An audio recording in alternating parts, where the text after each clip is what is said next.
Selections from the Principles of Philosophy by René Descartes, translated by John Veitch. Letter of the Author to the French translator of the Principles of Philosophy serving for a preface. Sir, the version of my principles which you have been at pains to make is so elegant and finished as to lead me to expect that the work will be more generally read in French than in Latin, and better understood. The only apprehension I entertain is lest the title should deter some who have not been brought up to letters, or with whom philosophy is in bad repute, because the kind they were taught has proved unsatisfactory. And this makes me think that it will be useful to add a preface to it for the purpose of showing what the matter of the work is, what end I had in view in writing it, and what utility may be derived from it. But although it might be my part to write a preface of this nature, seeing I ought to know these particulars better than any other person, I cannot nevertheless prevail upon myself to do anything more than merely to give a summary of the chief points that fall, as I think, to be discussed in it, and I leave it to your discretion to present to the public such part of them as you shall judge proper. I should have desired, in the first place, to explain in it what philosophy is, by commencing with the most common matters, as, for example, that the word philosophy signifies the study of wisdom, and that by wisdom is to be understood not merely prudence in the management of affairs, but a perfect knowledge of all that man can know, as well for the conduct of his life as for the preservation of his health and the discovery of all the arts, and that knowledge to subserve these ends must necessarily be deduced from first causes, so that in order to study the acquisition of it, which is properly called philosophizing, we must commence with the investigation of those first causes which are called principles. Now these principles must possess two conditions. In the first place, they must be so clear and evident that the human mind, when it attentively considers them, cannot doubt of their truth. In the second place, the knowledge of other things must be so dependent on them, as that though the principles themselves may indeed be known apart from what depends on them, the latter cannot nevertheless be known apart from the former. It will accordingly be necessary thereafter to endeavour so to deduce from those principles the knowledge of the things that depend on them, as that there may be nothing in the whole series of deductions which is not perfectly manifest. God is in truth the only being who is absolutely wise, that is, who possesses a perfect knowledge of all things, but we may say that men are more or less wise as their knowledge of the most important truths is greater or less. And I am confident that there is nothing, in what I have now said, in which all the learned do not concur. I should, in the next place, have proposed to consider the utility of philosophy, and at the same time have shown that, since it embraces all that the human mind can know, we ought to believe that it is by it we are distinguished from savages and barbarians, and that the civilization and culture of a nation is regulated by the degree in which true philosophy nourishes in it, and, accordingly, that to contain true philosophers is the highest privilege a state can enjoy. Besides this, I should have shown that, as regards individuals, it is not only useful for each man to have intercourse with those who apply themselves to this study, but that it is incomparably better he should himself direct his attention to it, just as it is doubtless to be preferred that any man should make use of his own eyes to direct his steps, and enjoy by means of the same the beauties of colour and light, than that he should blindly follow the guidance of another, though the latter course is certainly better than to have the eyes closed with no guide except oneself. But to live without philosophizing is in truth the same as keeping the eyes closed without attempting to open them, and the pleasure of seeing all that sight discloses is not to be compared with the satisfaction afforded by the discoveries of philosophy. And finally, the study is more imperatively requisite for the regulation of our manners, and for conducting us through life, than is the use of our eyes for directing our steps. The brutes, which have only their bodies to conserve, are continually occupied in seeking sources of nourishment. But men, of whom the chief part is the mind, ought to make the search after wisdom their principal care, for wisdom is the true nourishment of the mind, and I feel assured, moreover, that there are very many who would not fail in the search, if they would but hope for success in it, and knew the degree of their capabilities for it. There is no mind, how ignoble soever it be, which remains so firmly bound up in the objects of the senses, as not some time or other to turn itself away from them in the aspiration after some higher good, although not knowing frequently wherein that good consists. The greatest favourites of fortune, those who have health, honours, and riches in abundance, are not more exempt from aspirations of this nature than others. Nay, I am persuaded that these are the persons who sigh the most deeply after another good greater and more perfect still than any they already possess. but the supreme good, considered by natural reason without the light of fate, is nothing more than the knowledge of truth through its first causes, in other words, the wisdom of which philosophy is the study. And as all these particulars are indisputably true, all that is required to gain assent to their truth is that they be well stated. But as one is restrained from assenting to these doctrines by experience, which shows that they who make pretensions to philosophy are often less wise and reasonable than others who never applied themselves to the study, I should have here shortly explained wherein consists all the science we now possess, and what are the degrees of wisdom at which we have arrived. The first degree contains only notions so clear of themselves that they can be acquired without meditation. The second comprehends all that the experience of the senses dictates. The third, that which the conversation of other men teaches us. To which may be added as the fourth, the reading, not of all books, but especially of such as have been written by persons capable of conveying proper instruction, for it is a species of conversation we hold with their authors. And it seems to me that all the wisdom we in ordinary possess is acquired only in these four ways, for I do not class divine revelation among them, because it does not conduct us by degrees, but elevates us at once to an infallible faith. There have been indeed in all ages great minds who endeavored to find the fifth road to wisdom, incomparably more sure and elevated than the other four. The path they essayed was the search of first causes and true principles, from which might be deduced the reasons of all that can be known by man, and it is to them the appellation of philosophers has been more especially accorded. I am not aware that there is any one of them up to the present who has succeeded in this enterprise. The first and chief whose writings we possess are Plato and Aristotle, between whom there was no difference, except that the former, following in the footsteps of his master, Socrates, ingenuously confessed that he had never yet been able to find anything certain, and that he was contented to write what seemed to him probable, imagining for this end certain principles by which he endeavored to account for the other things. Aristotle, on the other hand, characterized by less candor, although for 20 years the disciple of Plato, and with no principle beyond those of its master, completely reversed his mode of putting them, and proposed as true and certain what it is probable he himself never esteemed as such. But these two men had acquired much judgment and wisdom by the four preceding means, qualities which raised their authority very high, so much so that those who succeeded them were willing rather to acquiesce in their opinions than to seek better for themselves. The chief question among their disciples, however, was as to whether we ought to doubt of all things or hold some as certain, a dispute which led them on both sides into extravagant errors, for a part of those who were for doubt extended it even to the actions of life, to the neglect of the most ordinary rules required for its conduct. Those, on the other hand, who maintained the doctrine of certainty, supposing that it must depend upon the senses, trusted entirely to them. To such an extent was this carried by Epicurus, that it is said he ventured to affirm, contrary to all the reasonings of the astronomers, that the sun is no larger than it appears. It is a fault we may remark in most disputes, that, as truth is the mean between the two opinions that are upheld, each disputant departs from it in proportion to the degree in which he possesses the spirit of contradiction. But the error of those who lent too much to the side of doubt was not followed for any length of time, and that of the opposite party has been to some extent corrected by the doctrine that the senses are deceitful in many instances.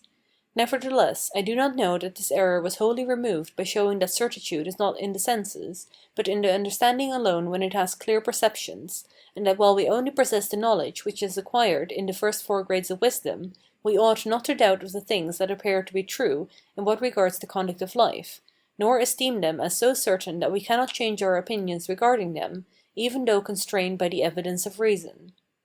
From ignorance of this truth, or, if there was any one to whom it was known, from neglect of it, the majority of those who in these later ages aspired to be philosophers blindly followed Aristotle, so that they frequently corrupted the sense of his writings, and attributed to him various opinions which he would not recognize as his own were he now to return to the world; and those who did not follow him, among whom are to be found many of the greatest minds, did yet not escape being imbued with his opinions in their youth, as these formed the staple of instruction in the schools, and thus their minds were so preoccupied that they could not rise to the knowledge of true principles. And though I hold all the philosophers in esteem, and am unwilling to incur odium by my censure, I can adduce a proof of my assertion, which I do not think any of them will gainsay, which is, that they all laid down as a principle what they did not perfectly know. For example, I know none of them who did not suppose that there was gravity in terrestrial bodies, but although experience shows us very clearly that bodies we call heavy descend toward the center of the earth, we do not, therefore, know the nature of gravity, that is, the cause or principle in virtue of which bodies descend, and we must derive our knowledge of it from some other source. The same may be said of a vacuum and atoms, of heat and cold, of dryness and humidity, and of salt, sulphur, and mercury, and the other things of this sort which some have adopted as their principles. But no conclusion deduced from a principle which is not clear can be evident, even although the deduction be formally valid, and hence it follows that no reasonings based on such principles can lead them to the certain knowledge of any one thing, nor consequently advance them one step in the search after wisdom. And if they did discover any truth, this was due to one or other of the four means above mentioned. Notwithstanding this, I am in no degree desirous to lessen the honor which each of them can justly claim. I am only constrained to say, for the consolation of those who have not given their attention to study, that just as in travelling, when we turn our back upon the place to which we were going, we recede the farther from it in proportion as we proceed in the new direction for a greater length of time and with greater speed, so that, though we may be afterwards brought back to the right way, we cannot nevertheless arrive at the destined place as soon as if we had not moved backwards at all. So in philosophy, when we make use of false principles, we depart the farther from the knowledge of truth and wisdom exactly in proportion to the care with which we cultivate them, and apply ourselves to the deduction of diverse consequences from them, thinking that we are philosophizing well, while we are only departing the farther from the truth, from which it must be inferred that they who have learned the least of all that has been hitherto distinguished by the name of philosophy are the most fitted for the apprehension of truth. After making those matters clear, I should, in the next place, have desired to set forth the grounds for holding that the true principles by which we may reach that highest degree of wisdom, wherein consists the sovereign good of human life, are those I have proposed in this work, and two considerations alone are sufficient to establish this. The first of which is, that these principles are very clear, and the second, that we can deduce all other truths from them, for it is only these two conditions that are required in true principles. But I easily proved that they are very clear, firstly by a reference to the manner in which I found them, namely by rejecting all propositions that were in the least doubtful, for it is certain that such as could not be rejected by this test, when they were attentively considered, are the most evident and clear which the human mind can know. Thus by considering that he who strives to doubt of all is unable nevertheless to doubt that he is while he doubts, and that what reasons thus, in not being able to doubt of itself and doubting nevertheless of everything else, is not that which we call our body, but what we name our mind or thought, I have taken the existence of this thought for the first principle, from which I very clearly deduce the following truths, namely, that there is a God who is the author of all that is in the world, and who, being the source of all truth, cannot have created our understanding of such a nature as to be deceived in the judgments it forms of the things of which it possesses a very clear and distinct perception. Those are all the principles of which I avail myself touching immaterial or metaphysical objects, from which I most clearly deduce these other principles of physical and corporeal things, namely, that there are bodies extended in length, breadth, and depth, which are of diverse figures and are moved in a variety of ways. Such are in sum the principles from which I deduce all other truths. The second circumstance that proves the clearness of these principles is, that they have been known in all ages, and even received as true and indubitable by all men, with the exception only of the existence of God, which has been doubted by some, because they attributed too much to the perceptions of the senses, and God can neither be seen nor touched. But though all the truths which I class among my principles were known at all times, and by all men, nevertheless there has been no one up to the present who, so far as I know, has adopted them as principles of philosophy, in other words, as such that we can deduce from them the knowledge of whatever else is in the world. It accordingly now remains for me to prove that they are such, and it appears to me that I cannot better establish this than by the test of experience, in other words, by inviting readers to peruse the following work. For, though I have not treated in it of all matters, that being impossible, I think I have so explained all of which I had occasion to treat, that they who read it attentively will have ground for the persuasion that it is unnecessary to seek for any other principles than those I have given, in order to arrive at the most exalted knowledge of which the mind of man is capable, especially if, after the perusal of my writings, they take the trouble to consider how many diverse questions are therein discussed and explained, and, referring to the writings of others, they see how little probability there is in the reasons that are adduced in explaining of the same questions by principles different from mine. and that they may the more easily undertake this, I might have said that those imbued with my doctrines have much less difficulty in comprehending the writings of others and estimating their true value than those who have not been so imbued. And this is precisely the opposite of what I before said of such as commenced with the ancient philosophy, namely, that the more they have studied it, the less fit are they for rightly apprehending the truth.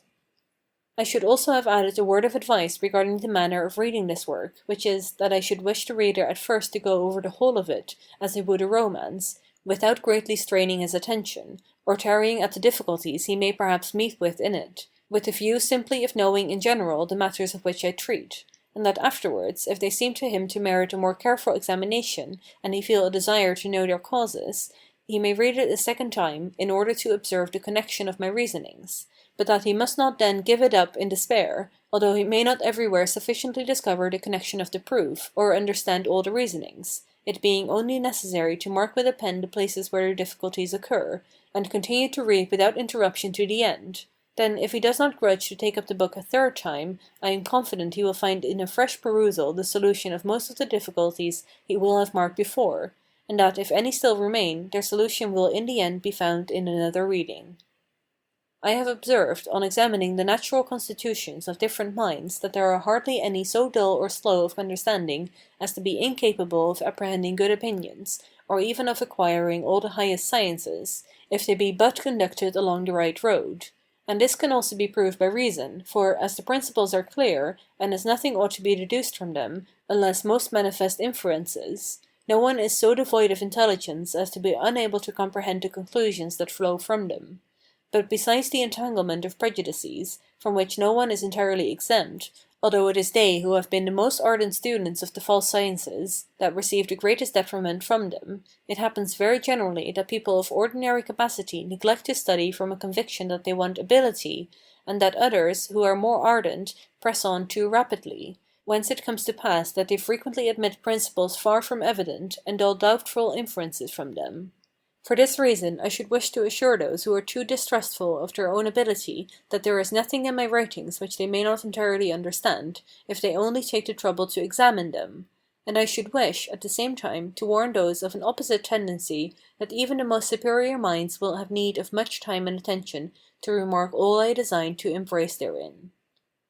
After this, that I might lead men to understand the real design I had in publishing them, I should have wished here to explain the order which it seems to me one ought to follow with the view of instructing himself. In the first place, a man who has merely the vulgar and imperfect knowledge which can be acquired by the four means above explained, ought before all else to endeavor to form for himself a code of morals, sufficient to regulate the actions of his life, as well for the reason that this does not admit of delay as because it ought to be our first care to live well.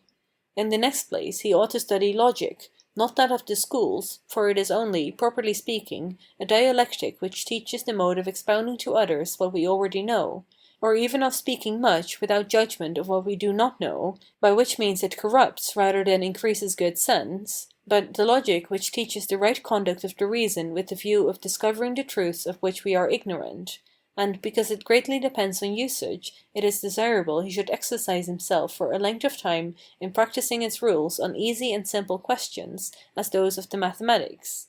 Then, when he has acquired some skill in discovering the truth in these questions, he should commence to apply himself in earnest to true philosophy, of which the first part is metaphysics, containing the principles of knowledge, among which it is the explication of the principal attributes of God, of the immateriality of the soul, and of all the clear and simple notions that are in us.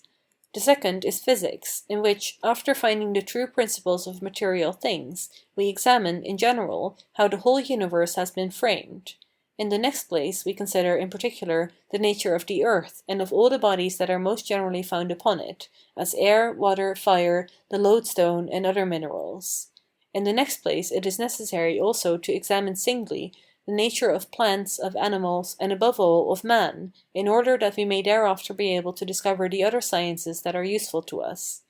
Thus, all philosophy is like a tree, of which metaphysics is the root, physics the trunk, and all the other sciences the branches that grow out of this trunk, which are reduced to three principal, namely medicine, mechanics, and ethics. By the science of morals I understand the highest and most perfect, which, presupposing an entire knowledge of the other sciences, is the last degree of wisdom.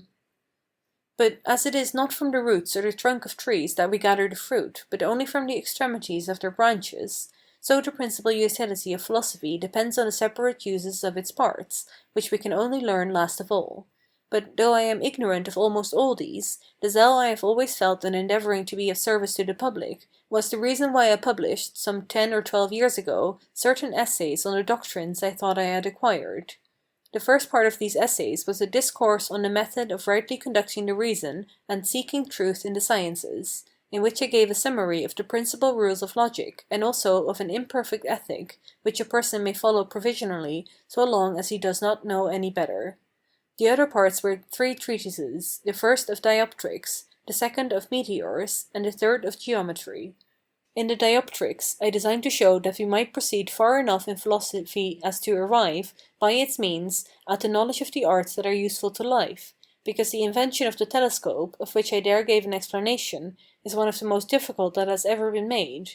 In the treatise of meteors, I desire to exhibit the difference that subsists between the philosophy I cultivate and that taught in the schools, in which the same matters are usually discussed. In fine, in the geometry, I professed to demonstrate that I had discovered many things that were before unknown, and thus afford ground for believing that we may still discover many others, with the view of thus stimulating all to the investigation of truth. Since that period, anticipating the difficulty which many would experience in apprehending the foundations of the metaphysics, I endeavour to explain the chief points of them in a book of meditations, which is not in itself large, but the size of which has been increased, and the matter greatly illustrated, by the objections which several very learned persons sent to me on occasion of it, and by the replies which I made to them.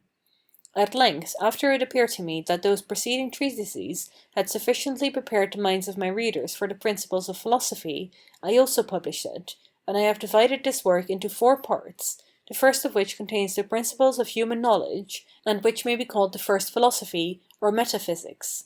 That this part, accordingly, may be properly understood, it will be necessary to read beforehand the book of meditations I wrote on the same subject. The other 3 parts contain all that is most general in physics, namely the explication of the first laws or principles of nature, and the way in which the heavens, the fixed stars, the planets, comets, and generally the whole universe were composed. In the next place, the explication, in particular, of the nature of this earth, the air, water, fire, the magnet, which are the bodies we most commonly find everywhere around it, and of all the qualities we observe in those bodies, as light, heat, gravity, and the like. In this way, it seems to me, I have commenced the orderly explanation of the whole of philosophy, without omitting any of the matters that ought to precede the last which I discussed. But to bring this undertaking to its conclusion, I ought hereafter to explain, in the same manner, the nature of the other more particular bodies that are on the earth, namely minerals, plants, animals, and especially man. Finally, to treat thereafter with accuracy of medicine, ethics, and mechanics. I should require to do this in order to give the world a complete body of philosophy, and I do not yet feel myself so old. I do not much distrust my strength, nor do I find myself so far removed from the knowledge of what remains, as that I should not dare to undertake to complete this design, provided I were in a position to make all the experiments which I should require for the basis and verification of my reasonings. But seeing that would demand a great expenditure, to which the resources of a private individual like myself would not be adequate, unless aided by the public, and as I have no ground to expect this aid, I believe that I ought for the future to content myself with studying for my own instruction, and posterity will excuse me if I fail hereafter to labour for them. Meanwhile, that it may be seen wherein I think I have already promoted the general good, I will here mention the fruits that may be gathered from my principles. The first is the satisfaction which the mind will experience on finding in a work many truths before unknown. For although frequently truth does not so greatly affect our imagination as falsity and fiction, because it seems less wonderful and is more simple, yet the gratification it affords is always more durable and solid. The second fruit is, that, in studying these principles we will become accustomed by degrees to judge better of all the things we come in contact with, and thus be made wiser, in which respect the effect will be quite the opposite of the common philosophy, for we may easily remark in those we call pedants that it renders them less capable of rightly exercising their reason than they would have been if they had never known it. The third is, that the truths which they contain, being highly clear and certain, will take away all ground of dispute, and thus dispose men's minds to gentleness and concord, whereas the contrary is the effect of the controversies of the schools, which, as they insensibly render those who are exercised in them more wrangling and opinionative, are perhaps the prime cause of the heresies and dissensions that now harass the world. The last and chief fruit of these principles is, that one will be able, by cultivating them, to discover many truths I myself have not unfolded, and thus, passing by degrees from one to another, to acquire in course of time a perfect knowledge of the whole of philosophy, and to rise to the highest degree of wisdom. For just as all the arts, though in their beginnings they are rude and imperfect, are yet gradually perfected by practice, from their containing at first something true, and whose effect experience evinces, so in philosophy, when we have true principles, we cannot fail by following them to meet sometimes with other truths, and we could not better prove the falsity of those of Aristotle than by saying that men made no progress in knowledge by their means during the many ages they prosecuted them. I well know that there are some men so precipitate and accustomed to use so little circumspection in what they do, that even with the most solid foundations they could not rear a firm superstructure, and as it is usually those who are the readiest to make books, they would in a short time mar all that I have done, and introduce uncertainty and doubt into my manner of philosophizing, from which I have carefully endeavored to banish them, if people were to receive their writings as mine, or as representing my opinions. I had, not long ago, some experience of this in one of those who were believed desirous of following me the most closely, and one too of whom I had somewhere said that I had such confidence in his genius as to believe that he adhered to no opinions which I should not be ready to avow as mine, for he last year published a book entitled Fundamental Physics, in which, although he seems to have written nothing on the subject of physics and medicine which he did not take from my writings, as well as from those I have published as from another still imperfect on the nature of animals, which fell into his hands, nevertheless, because he has copied them badly, and changed the order, and denied certain metaphysical truths upon which all physics ought to be based, I am obliged wholly to disavow his work, and here to request readers not to attribute to me any opinion unless they find it expressly stated in my own writings, and to receive no opinion as true, whether in my writings or elsewhere, unless they see that it is very clearly deduced from true principles. I well know, likewise, that many ages may elapse ere all the truths deducible from these principles are evolved out of them, as well because the greater number of such as remain to be discovered depend on certain particular experiments that never occur by chance, but which require to be investigated with care and expense by men of the highest intelligence, as because it will hardly happen that the same persons who have the sagacity to make the right use of them will possess also the means of making them, and also because the majority of the best minds have formed so low an estimate of philosophy in general, from the imperfections they have remarked in the kind of vogue up to the present time, that they cannot apply themselves to the search after truth. But, in conclusion, if the difference discernible between the principles in questions and those of every other system, and the great array of truths deducible from them, lead them to discern the importance of continuing the search after these truths, and to observe the degree of wisdom, the perfection and felicity of life, to which they are fitted to conduct us, I venture to believe that there will not be found one who is not ready to labor hard in so profitable a study, or at least to favor and aid with all his might those who shall devote themselves to it with success. The height of my wishes is, that posterity may some time behold the happy issue of it, etc. End of Preface. Part 1. Of the Principles of Human Knowledge. 1. That in order to seek truth, it is necessary once in the course of our life to doubt, as far as possible, of all things. As we were at one time children, and as we formed various judgments regarding the objects presented to our senses, when as yet we had not the entire use of our reason, numerous prejudices stand in the way of our arriving at the knowledge of truth, and of these it seems impossible for us to rid ourselves, unless we undertake, once in our lifetime, to doubt of all those things in which we may discover even the smallest suspicion of uncertainty. 2. That we ought also to consider as false all that is doubtful. Moreover, it will be useful likewise to esteem as false the things of which we shall be able to doubt, that we may with greater clearness discover what possesses most certainty and is the easiest to know. 3. That we ought not meanwhile to make use of doubt in the conduct of life. In the meantime, it is to be observed that we are to avail ourselves of this general doubt only while engaged in the contemplation of truth. For, as far as concerns the conduct of life, we are very frequently obliged to follow opinions mere probable, or even sometimes, though of two courses of action we may not perceive more probability in the one than in the other, to choose one or other, seeing the opportunity of acting would not unfrequently pass away before we could free ourselves from our doubts.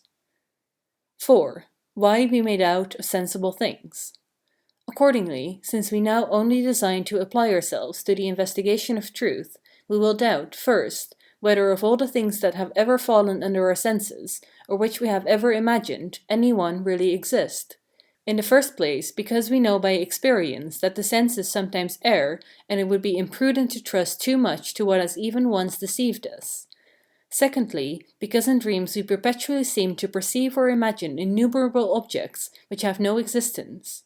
And to one who is thus resolved upon a general doubt, there appear no marks by which he can with certainty distinguish sleep from the waking state. 5. Why we may also doubt of mathematical demonstrations. We will also doubt of the other things we have before held as most certain, even of the demonstrations of mathematics, and of their principles, which we have hitherto deemed self-evident. In the first place, because we have sometimes seen men fall into error in such matters, and admit as absolutely certain and self-evident what to us appeared false, but chiefly because we have learnt that God who created us is all-powerful, for we do not yet know whether perhaps it was His will to create us so that we are always deceived, even in the things we think we know best, since this does not appear more impossible than our being occasionally deceived, which, however, as observation teaches us, is the case. And if we suppose that an all-powerful God is not the author of our being, and that we exist of ourselves by some other means, still, the less powerful we suppose our author to be, the greater reason will we have for believing that we are not so perfect as that we may not be continually deceived. 6. That we possess a free will, by which we can withhold our assent from what is doubtful, and thus avoid error. But meanwhile, whoever in the end may be the author of our being, and however powerful and deceitful he may be, we are nevertheless conscious of a freedom by which we can refrain from admitting to a place in our belief aught that is not manifestly certain and undoubted, and thus guard against ever being deceived. 7. That we cannot doubt of our existence while we doubt, and that this is the first knowledge we acquire when we philosophize in order. While we thus reject all of which we can entertain the smallest doubt, and even imagine that it is false, we easily indeed suppose that there is neither God, nor sky, nor bodies, and that we ourselves even have neither hands nor feet, nor, finally, a body, but we cannot in the same way suppose that we are not while we doubt of the truth of these things. For there is a repugnance in conceiving that what thinks does not exist at the very time when it thinks. Accordingly, the knowledge, I think, therefore I am, is the first and most certain that occurs to one who philosophizes orderly. 8. That we hence discover the distinction between the mind and the body, or between a thinking and corporeal thing. And this is the best mode of discovering the nature of the mind and its distinctness from the body. For examining that we are, while supposing, as we now do, that there is nothing really existing apart from our thought, we clearly perceive that neither extension, nor figure, nor local motion, nor anything similar that can be attributed to body, pertains to our nature, and nothing save thought alone. And consequently, that the notion we have of our mind precedes that of any corporeal thing, and is more certain, seeing we still doubt whether there is any body in existence, while we already perceive that we think. 9. What thought, cogitatio, is. By the word thought, I understand all that which so takes place in us that we of ourselves are immediately conscious of it, and accordingly, not only to understand, intelligere, entendre, to will, velle,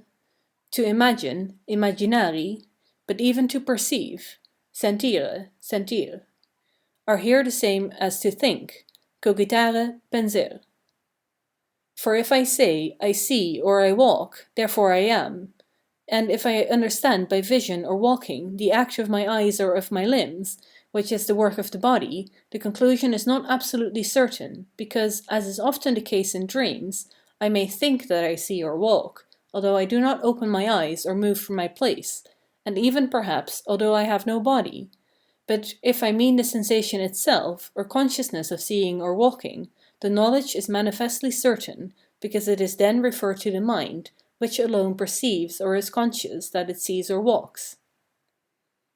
10. That the notions which are simplest and self-evident are obscured by logical definitions, and that such are not to be reckoned among the cognitions acquired by study, but as born with us. I do not here explain several other terms which I have used, or design to use in the sequel, because their meaning seems to me sufficiently self-evident.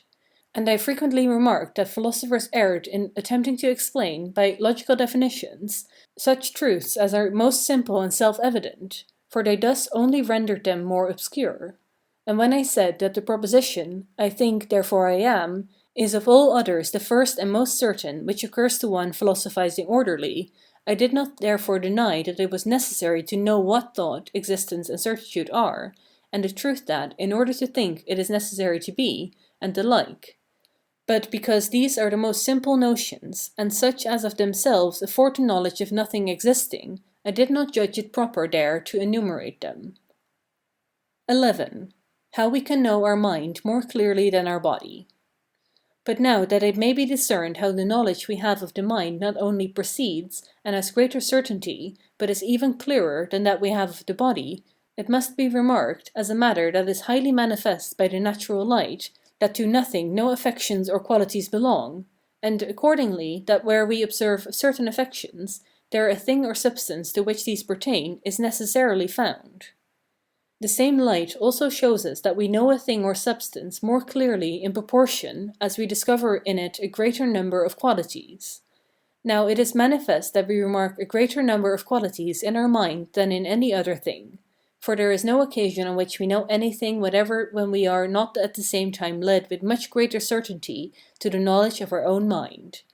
For example, if I judge that there is an earth because I touch or see it, on the same ground, and with still greater reason, I must be persuaded that my mind exists, for it may be, perhaps, that I think I touch the earth while there is one in existence, but it is not possible that I should so judge, and my mind which thus judges not exist, and the same holds good of whatever object is presented to our mind.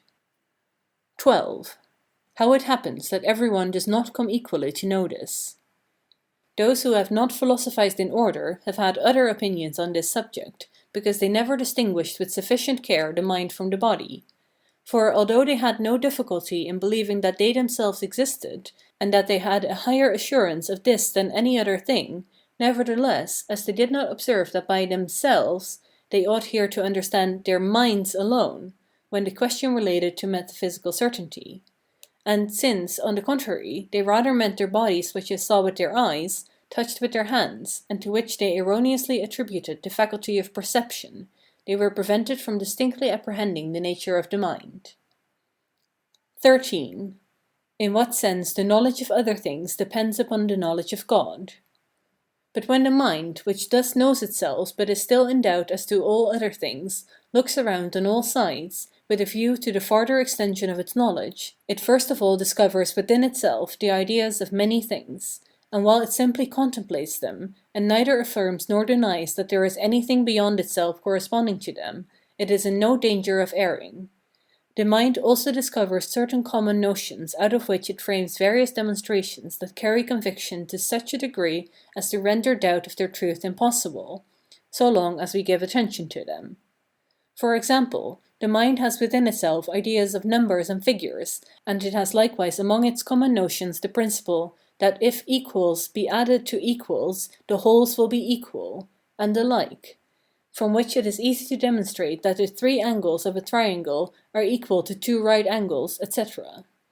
Now, so long as we attend to the premises from which this conclusion and other similar to it were deduced, we feel assured of their truth. But as the mind cannot always think of these with attention, when it has the remembrance of a conclusion without recollecting the order of its deduction, and is uncertain whether the author of its being has created it of a nature that is liable to be deceived, even in what appears most evident, it perceives that there is just ground to distrust the truth of such conclusions, and that it cannot possess any certain knowledge until it has discovered its author.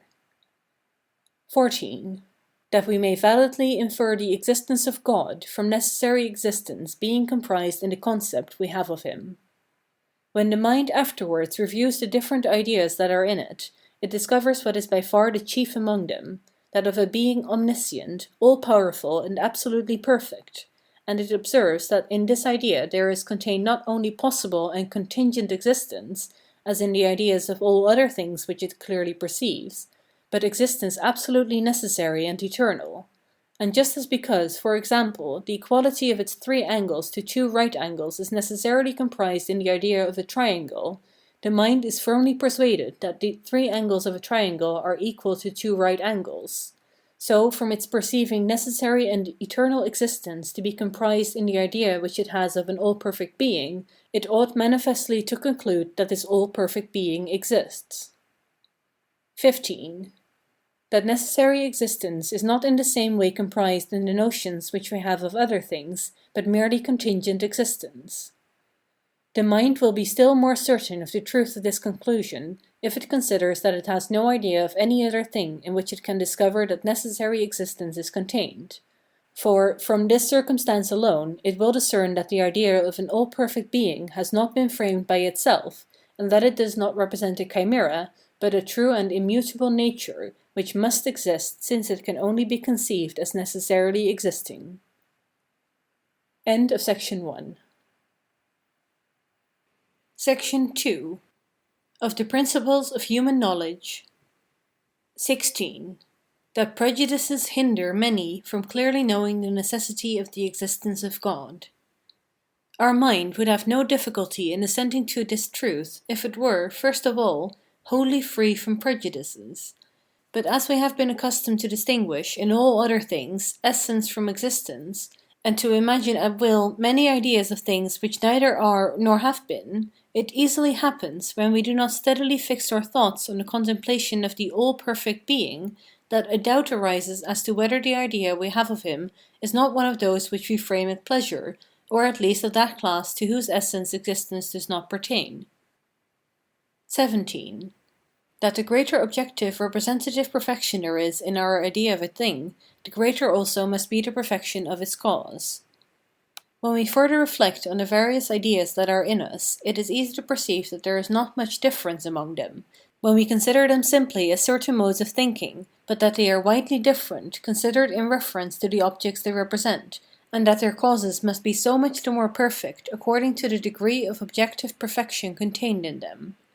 For there is no difference between this and the case of a person who has the idea of a machine, in the construction of which great skill is displayed, in which circumstances we have a right to inquire how he came by this idea, whether, for example, he somewhere saw such a machine constructed by another, or whether he was so accurately taught the mechanical sciences, or is endowed with such force of genius, that he was able of himself to invent it, without having elsewhere seen anything like it. For all the ingenuity which is contained in the idea objectively only, or as it were in a picture, must exist at least in its first and chief cause, whatever that may be, not only objectively or representatively, but in truth formally or eminently.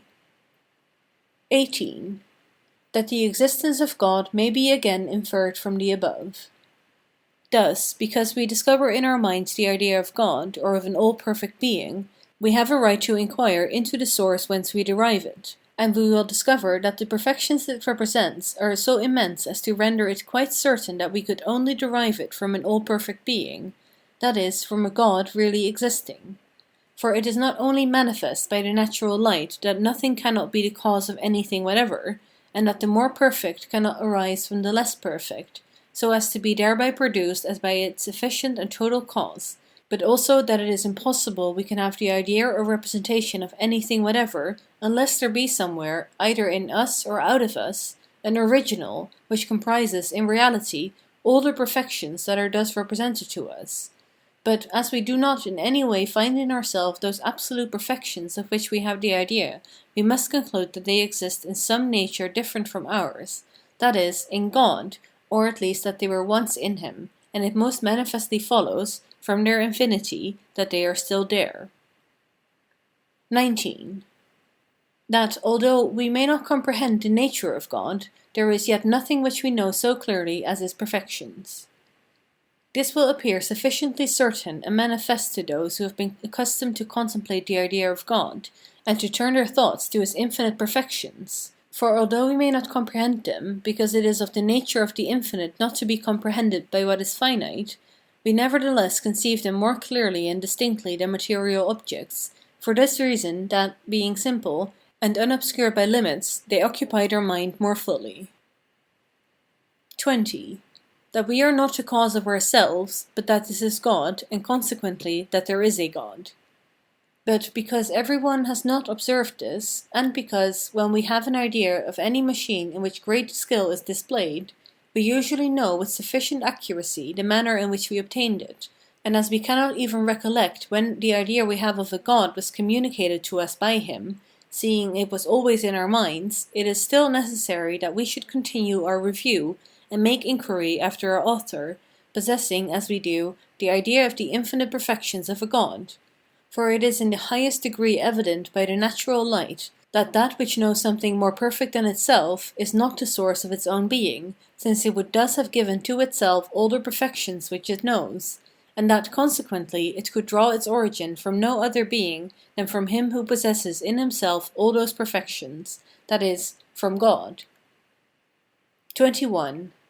That the duration alone of our life is sufficient to demonstrate the existence of God. This truth of this demonstration will clearly appear, provided we consider the nature of time or the duration of things, for this is of such a kind that its parts are not mutually dependent and never coexistent, and accordingly, from the fact that we now are, it does not necessarily follow that we shall be a moment afterwards, unless some cause, that is, that which first produced us, shall, as it were, continually reproduce us, that is, conserve us. For we easily understand that there is no power in us by which we can conserve ourselves, and that the being who has so much power as to conserve us out of himself, must also by so much the greater reason conserve himself, or rather stand in need of being conserved by no one whatever, and, in fine, be God. 22. That in knowing the existence of God, in the manner here explained, we likewise know all his attributes as far as they can be known by the natural light alone. There is the great advantage in proving the existence of God in this way, that is, by his idea, that we at the same time know what he is, as far as the weakness of our nature allows. For, reflecting on the idea we have of him, which is born with us, we perceive that he is eternal, omniscient, omnipotent, the source of all goodness and truth, creator of all things, and that, in fine, he has in himself all that in which we can clearly discover any infinite perfection or good that is not limited by any imperfection. 23. That God is not corporeal, and does not perceive by means of senses as we do, or will the evil of sin. For there are indeed many things in the world that are to a certain extent imperfect or limited, though possessing also some perfection, and it is accordingly impossible that any such can be God. Thus, looking to corporeal nature, since divisibility is included in local extension, and this indicates imperfection, it is certain that God is not body. And although in men it is to some degree a perfection to be capable of perceiving by means of the senses, nevertheless, since in every sense there is passivity which indicates dependency, we must conclude that God is in no manner possessed of senses, and that he only understands and wills, not, however, like us, by acts in any way distinct, but always by an act that is one, identical, and the simplest possible, understands, wills, and operates all, that is, all things that in reality exist. For he does not will the evil of sin, seeing this is but the negation of being. 24. That in passing from the knowledge of God to the knowledge of the creatures, it is necessary to remember that our understanding is finite, and the power of God infinite. But as we know that God alone is the true cause of all that is or can be, we will doubtless follow the best way of philosophizing, if, from the knowledge we have of God himself, we pass to the explication of the things which he has created, and essay to deduce it from the notions that are naturally in our minds, for we will thus obtain the most perfect science, that is, the knowledge of effects through their causes. But that we may be able to make this attempt with sufficient security from error, we must use the precaution to bear in mind as much as possible that God, who is the author of things, is infinite while we are wholly finite. 25. That we must believe all that God has revealed, although it may surpass the reach of our faculties. Thus, if perhaps God revealed to us or others matters concerning himself which surpass the natural powers of our mind, such as the mysteries of the Incarnation and of the Trinity, we will not refuse to believe them, although we may not clearly understand them. Nor will we be in any way surprised to find in the immensity of his nature, or even in what he has created, many things that exceed our comprehension. 26.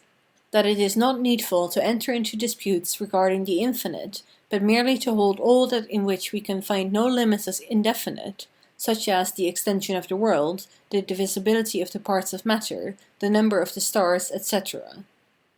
We will thus never embarrass ourselves by disputes about the infinite, seeing it would be absurd for us, who are finite, to undertake to determine anything regarding it, and thus as it were to limit it by endeavoring to comprehend it. We will accordingly give ourselves no concern to reply to those who demand whether the half of an infinite line is also infinite, and whether an infinite number is even or odd, and the like, because it is only such as imagine their minds to be infinite who seem bound to entertain questions of this sort. And for our part, looking to all those things in which in certain senses we discover no limits, we will not, therefore, affirm that they are infinite, but will regard them simply as indefinite. Thus, because we cannot imagine extension so great that we cannot still conceive greater, we will say that the magnitude of possible things is indefinite, and because a body cannot be divided into parts so small that each of these may not be conceived as again divided into others still smaller, let us regard quantity as divisible into parts whose number is indefinite. And as we cannot imagine so many stars that it would seem impossible for God to create more, let us suppose that their number is indefinite, and so in other instances. 27. What difference there is between the indefinite and the infinite. And we will call those things indefinite rather than infinite, with the view of reserving to God alone the appellation of infinite. In the first place, because not only do we discover in him alone no limits on any side, but also because we positively conceive that he admits of none. And in the second place, because we do not in the same way positively conceive that other things are in every part unlimited, but merely negatively admit that their limits, if they have any, cannot be discovered by us. 28. That we must examine, not the final, but the efficient causes of created things. Likewise, finally, we will not seek reasons of natural things from the end which God or nature proposed to himself in their creation, that is, final causes. For we ought not to presume so far as to think that we are sharers in the counsels of deity, but considering him as the efficient cause of all things, let us endeavor to discover by the natural light which he has planted in us, applied to those of his attributes of which he has been willing we should have some knowledge, what must be concluded regarding those effects we perceive by our senses. Bearing in mind, however, what has already been said, that we must only confide in this natural light so long as nothing contrary to its dictates is revealed by God himself. 29. That God is not the cause of our errors. The first attribute of God which here falls to be considered is that he is absolutely veracious and the source of all light, so that it is plainly repugnant for him to deceive us, or to be properly and positively the cause of the errors to which we are consciously subject. For although the address to deceive seems to be some mark of subtlety of mind among men, yet without doubt the will to deceive only proceeds from malice or from fear and weakness, and consequently cannot be attributed to God. 30. That consequently all which we clearly perceive is true, and that we are thus delivered from the doubts above proposed. Whence it follows that the light of nature, or faculty of knowledge given us by God, can never compass any object which is not true, in as far as it attains to a knowledge of it, that is, in as far as the object is clearly and distinctly apprehended. For God would have merited the appellation of a deceiver if he had given us this faculty perverted, and such as might lead us to take falsity for truth, when we used it aright. Thus the highest doubt is removed, which arose from our ignorance on the point as to whether perhaps our nature was such that we might be deceived even in those things that appear to us most evident. The same principle ought also to be of avail against all the other grounds of doubting that have already been enumerated. For mathematical truths ought now to be above suspicion, since these are of the clearest. and if we perceive anything by our senses, whether while awake or asleep, we will easily discover the truth, provided we separate what there is of clear and distinct in the knowledge from what is obscure and confused. There is no need that I should here say more on this subject, since it has already received ample treatment in the metaphysical meditations, and what follows will serve to explain it still more accurately. End of section 2. Section 3 of Selections from the Principles of Philosophy by René Descartes. Of the Principles of Human Knowledge. 31. That our errors are, in respect of God, merely negations, but in respect of ourselves, privations. But as it happens that we frequently fall into error, although God is no deceiver, if we desire to inquire into the origin and cause of our errors, with a view to guard against them, it is necessary to observe that they depend less on our understanding than on our will, and that they have no need of the actual concourse of God in order to their production. So that, when considered in reference to God, they are merely negations, but in reference to ourselves, privations. 32. That there are only two modes of thinking in us, that is, the perception of the understanding and the action of the will. For all the modes of thinking of which we are conscious may be referred to two general classes, the one of which is the perception or operation of the understanding, and the other the volition or operation of the will. Thus, to perceive by the senses, sentire, to imagine, and to conceive things purely intelligible, are only different modes of perceiving, percipiendi. But to desire, to be averse from, to affirm, to deny, to doubt, are different modes of willing. 33. That we never err unless when we judge of something which we do not sufficiently apprehend. When we apprehend anything, we are in no danger of error if we refrain from judging of it in any way, and even when we have formed a judgment regarding it, we would never fall into error, provided we gave our assent only to what we clearly and distinctly perceived. But the reason why we are usually deceived is that we judge without possessing an exact knowledge of that of which we judge. 34. That the will as well as the understanding is required for judging.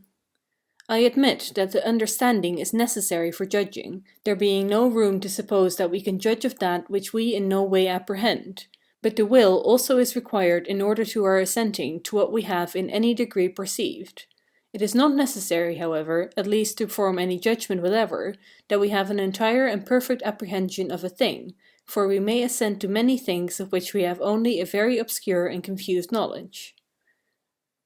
35. That the will is of greater extension than the understanding, and is thus the source of our errors. Further, the perception of the intellect extends only to the few things that are presented to it, and is always very limited. The will, on the other hand, may in a certain sense be said to be infinite, because we observe nothing that can be the object of the will of any other, even of the unlimited will of God, to which ours cannot also extend, so that we easily carry it beyond the objects we clearly perceive, and when we do this, it is not wonderful that we happen to be deceived. 36. That our errors cannot be imputed to God. But although God has not given us an omniscient understanding, he is not on this account to be considered in any wise the author of our errors, for it is of the nature of created intellect to be finite, and of finite intellect not to embrace all things. 37. That the chief perfection of man is his being able to act freely or by will, and that it is this which renders him worthy of praise or blame. That the will should be the more extensive is in harmony with its nature, and it is a high perfection in man to be able to act by means of it, that is, freely, and thus in a peculiar way to be the master of his own actions and merit praise or blame. For self-acting machines are not commended because they perform with exactness all the movements for which they were adapted, seeing their motions are carried on necessarily, but the maker of them is praised on account of the exactness with which they were framed, because he did not act of necessity, but freely. And on the same principle, we must attribute to ourselves something more on this account, that when we embrace truth, we do so not of necessity, but freely. 38. That error is a defect in our mode of acting, not in our nature, and that the faults of their subjects may be frequently attributed to other masters, but never to God. It is true that as often as we err, there is some defect in our mode of action or in the use of our liberty, but not in our nature, because this is always the same, whether our judgments be true or false. And although God could have given to us such perspicacity of intellect that we should never have erred, we have, notwithstanding, no right to demand this of him. For although, with us, he who was able to prevent evil and did not is held guilty of it, God is not in the same way to be reckoned responsible for our errors because he had the power to prevent them, inasmuch as the dominion which some men possess over others has been instituted for the purpose of enabling them to hinder those under them from doing evil, whereas the dominion which God exercises over the universe is perfectly absolute and free. For this reason we ought to thank him for the goods he has given us, and not complain that he has not blessed us with all which we know it was in his power to impart. 39. That the liberty of our will is self-evident. Finally, it is so manifest that we possess a free will, capable of giving or withholding its assent, that this truth must be reckoned among the first and most common notions which are born with us. This, indeed, has already very clearly appeared, for when essaying to doubt of all things, we went so far as to suppose even that he who created us employed his limitless power in deceiving us in every way, we were conscious nevertheless of being free to abstain from believing what was not in every respect certain and undoubted. But that of which we are unable to doubt at such a time is as self-evident and clear as anything we can ever know. 40. That it is likewise certain that God has foreordained all things. But because what we have already discovered of God gives us the assurance that his power is so immense that we would sin in thinking ourselves capable of ever doing anything which he had not ordained beforehand, we should soon be embarrassed in great difficulties if we undertook to harmonize the preordination of God with the freedom of our will, and endeavor to comprehend both truths at once. 41. How the freedom of our will may be reconciled with the divine preordination. But in place of this, we will be free from these embarrassments, if we recollect that our mind is limited, while the power of God, by which he not only knew from all eternity what is or can be, but also willed and preordained it, is infinite. It thus happens that we possess sufficient intelligence to know clearly and distinctly that this power is in God, but not enough to comprehend how he leaves the free action of men indeterminate, and, on the other hand, we have such consciousness of the liberty and indifference which exists in ourselves, that there is nothing we more clearly or perfectly comprehend, so that the omnipotence of God ought not to keep us from believing it. For it would be absurd to doubt of that of which we are fully conscious, and which we experience as existing in ourselves, because we do not comprehend another matter which, from its very nature, we know to be incomprehensible. 42. How, although we never will to err, it is nevertheless by our will that we do err. But now, since we know that all our errors depend upon our will, and as no one wishes to deceive himself, it may seem wonderful that there is any error in our judgments at all. It is necessary to remark, however, that there is a great difference between willing to be deceived and willing to yield assent to opinions in which it happens that error is found. For though there is no one who expressly wishes to fall into error, we will yet hardly find any one who is not ready to assent to things in which, unknown to himself, error lurks. And it even frequently happens that it is the desire itself of following after truth that leads those not fully aware of the order in which it ought to be sought for, to pass judgment on matters of which they have no adequate knowledge, and thus fall into error. 43. That we shall never err if we give our assent only to what we clearly and distinctly perceive. But it is certain we will never admit falsity for truth, so long as we judge only of that which we clearly and distinctly perceive. Because, as God is no deceiver, the faculty of knowledge which he has given us cannot be fallacious, nor, for the same reason, the faculty of will, when we do not extend it beyond the objects we clearly know. And even although this truth could not be established by reasoning, the minds of all have been so impressed by nature as spontaneously to assent to whatever is clearly perceived, and to experience an impossibility to doubt of its truth. 44. That we uniformly judge improperly when we assent to what we do not clearly perceive, although our judgment may chance to be true, and that it is frequently our memory which deceives us by leading us to believe that certain things were formerly sufficiently understood by us.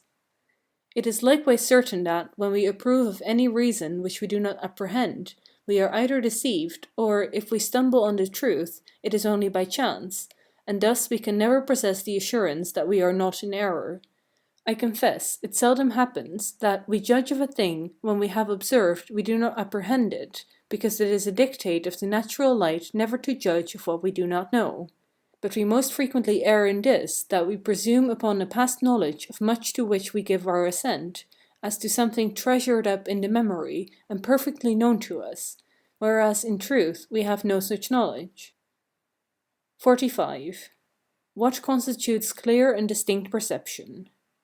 There are indeed a great many persons who, through their whole lifetime, never perceive anything in a way necessary for judging of it properly. For the knowledge upon which we can establish a certain and indubitable judgment must be not only clear but also distinct. I call that clear which is present and manifest to the mind giving attention to it, just as we are said clearly to see objects when, being present to the eye looking on, they stimulate it with sufficient force and it is disposed to regard them. But the distinct is that which is so precise and different from all other objects as to comprehend in itself only what is clear. End of section 3. Section 4 of Selections from the Principles of Philosophy by René Descartes. Of the Principles of Human Knowledge. 46. It is shown, from the example of pain, that a perception may be clear without being distinct, but that it cannot be distinct unless it is clear. For example, when anyone feels intense pain, the knowledge which he has of this pain is very clear, but it is not always distinct. For men usually confound it with the obscure judgment they form regarding its nature, and think that there is in the suffering part something similar to the sensation of pain of which they are alone conscious. And thus perception may be clear without being distinct, but it can never be distinct without likewise being clear. 47. That, to correct the prejudices of our early years, we must consider what is clear in each of our simple notions. And indeed, in our early years, the mind was so immersed in the body that, although it perceived many things with sufficient clearness, it yet knew nothing distinctly. And since even at that time we exercised our judgment in many matters, numerous prejudices were thus contracted, which, by the majority, are never afterwards laid aside. But that we may now be in a position to get rid of these, I will here briefly enumerate all the simple notions of which our thoughts are composed, and distinguish in each what is clear from what is obscure, or fitted to lead into error. 48. That all the objects of our knowledge are to be regarded either 1. As things or the affection of things, or 2. As eternal truths with the enumeration of things. Whatever objects fall under our knowledge we consider either as things or the affections of things, or as eternal truths possessing no existence beyond our thought. Of the first class, the most general are substance, duration, order, number, and perhaps also some others, which notions apply to all the kinds of things. I do not, however, recognize more than 2 highest kinds, summa genera, of things. The first of intellectual things are such as have the power of thinking, including mind or thinking substance and its properties. The second of material things, embracing extended substance, or body and its properties. Perception, volition, and all modes as well of knowing as of willing, are related to thinking substance. On the other hand, to extended substance we refer magnitude, or extension in length, breadth, and depth, figure, motion, situation, the visibility of parts themselves, and the like. There are, however, beside these, certain things of which we have an internal experience that ought not to be referred either to the mind of itself, or to the body alone, but to the close and intimate union between them, as will hereafter be shown in its place. Of this class are the appetites of hunger and thirst, etc., and also the emotions or passions of the mind, which are not exclusively mental affections, as the emotions of anger, joy, sadness, love, etc. And finally, all the sensations, as of pain, titillation, light and colors, sounds, smells, tastes, heat, hardness, and the other tactile qualities. 49. That the external truths cannot be thus enumerated, but that this is not necessary. What I have already enumerated we are to regard as things, or the qualities or modes of things. We now come to speak of eternal truths. When we apprehend that it is impossible a thing can arise from nothing, this proposition, Ex nihilo nihil fit is not considered as somewhat existing or as the mode of a thing, but as an eternal truth having its seat in our mind, and is called a common notion or axiom. Of this class are the following. It is impossible the same thing can at once be and not be. What is done cannot be undone. He who thinks must exist while he thinks, and innumerable others, the whole of which it is indeed difficult to enumerate, but this is not necessary, since, if blinded by no prejudices, we cannot fail to know them when the occasion of thinking them occurs. 50. That these truths are clearly perceived, but not equally by all men, on account of prejudices. And, indeed, with regard to these common notions, it is not to be doubted that they can be clearly and distinctly known, for otherwise they would not merit this appellation, as, in truth, some of them are not, with respect to all men, equally deserving of the name, because they are not equally admitted by all. Not, however, from this reason, as I think, that the faculty of knowledge of one man extends farther than that of another, but rather because these common notions are opposed to the prejudices of some, who, on this account, are not able readily to embrace them, even although others, who are free from those prejudices, apprehend them with the greatest clearness. 51. What substance is, and that the term is not applicable to God and the creatures in the same sense. But with regard to what we consider as things or the modes of things, it is worthwhile to examine each of them by itself. By substance we can conceive nothing else than a thing which exists in such a way as to stand in need of nothing beyond itself in order to its existence. And, in truth, there can be conceived but one substance which is absolutely independent, and that is God. We perceive that all other things can exist only by help of the concourse of God. And accordingly, the term substance does not apply to God and the creatures univocally, to adopt a term familiar in the schools. That is, no signification of this word can be distinctly understood which is common to God and them. 52. That the term is applicable univocally to the mind and the body, and how substance itself is known. Created substances, however, whether corporeal or thinking, may be conceived under this common concept, for these are things which, in order to their existence, stand in need of nothing but the concourse of God. But yet substance cannot be first discovered merely from its being a thing which exists independently, for existence by itself is not observed by us. We easily, however, discover substance itself from any attribute of it, by this common notion that of nothing there are no attributes, properties, or qualities. For, from perceiving that some attribute is present, we infer that some existing thing or substance to which it may be attributed is also of necessity present. 53. That of every substance there is one principal attribute, as thinking of the mind, extension of the body. But although any attribute is sufficient to lead us to the knowledge of substance, there is, however, one principal property of every substance, which constitutes its nature or essence, and upon which all the others depend. Thus, extension in length, breadth, and depth constitutes the nature of corporeal substance, and thought the nature of thinking substance. For every other thing that can be attributed to body presupposes extension, and is only some mode of an extended thing, as all the properties we discover in the mind are only diverse modes of thinking. Thus, for example, we cannot conceive figure unless in something extended, nor motion unless in extended space, nor imagination, sensation, or will unless in a thinking thing. But, on the other hand, we can conceive extension without figure or motion, and thought without imagination or sensation, and so of the others, as is clear to any one who attends to these matters. 54. How we may have clear and distinct notions of the substance which thinks, of that which is corporeal, and of God. And thus we may easily have two clear and distinct notions or ideas, the one of created substance, which thinks, the other of a corporeal substance, provided we carefully distinguish all the attributes of thought from those of extension. We may also have a clear and distinct idea of an uncreated and independent thinking substance, that is, of God, provided we do not suppose that this idea adequately represents to us all that is in God, and do not mix up with it anything fictitious, but attend simply to the characters that are comprised in the notion we have of him, and which we clearly know to belong to the nature of an absolutely perfect being. For no one can deny that there is in us such an idea of God, without groundlessly supposing that there is no knowledge of God at all in the human mind. 55. how duration, order, and number may be also distinctly conceived.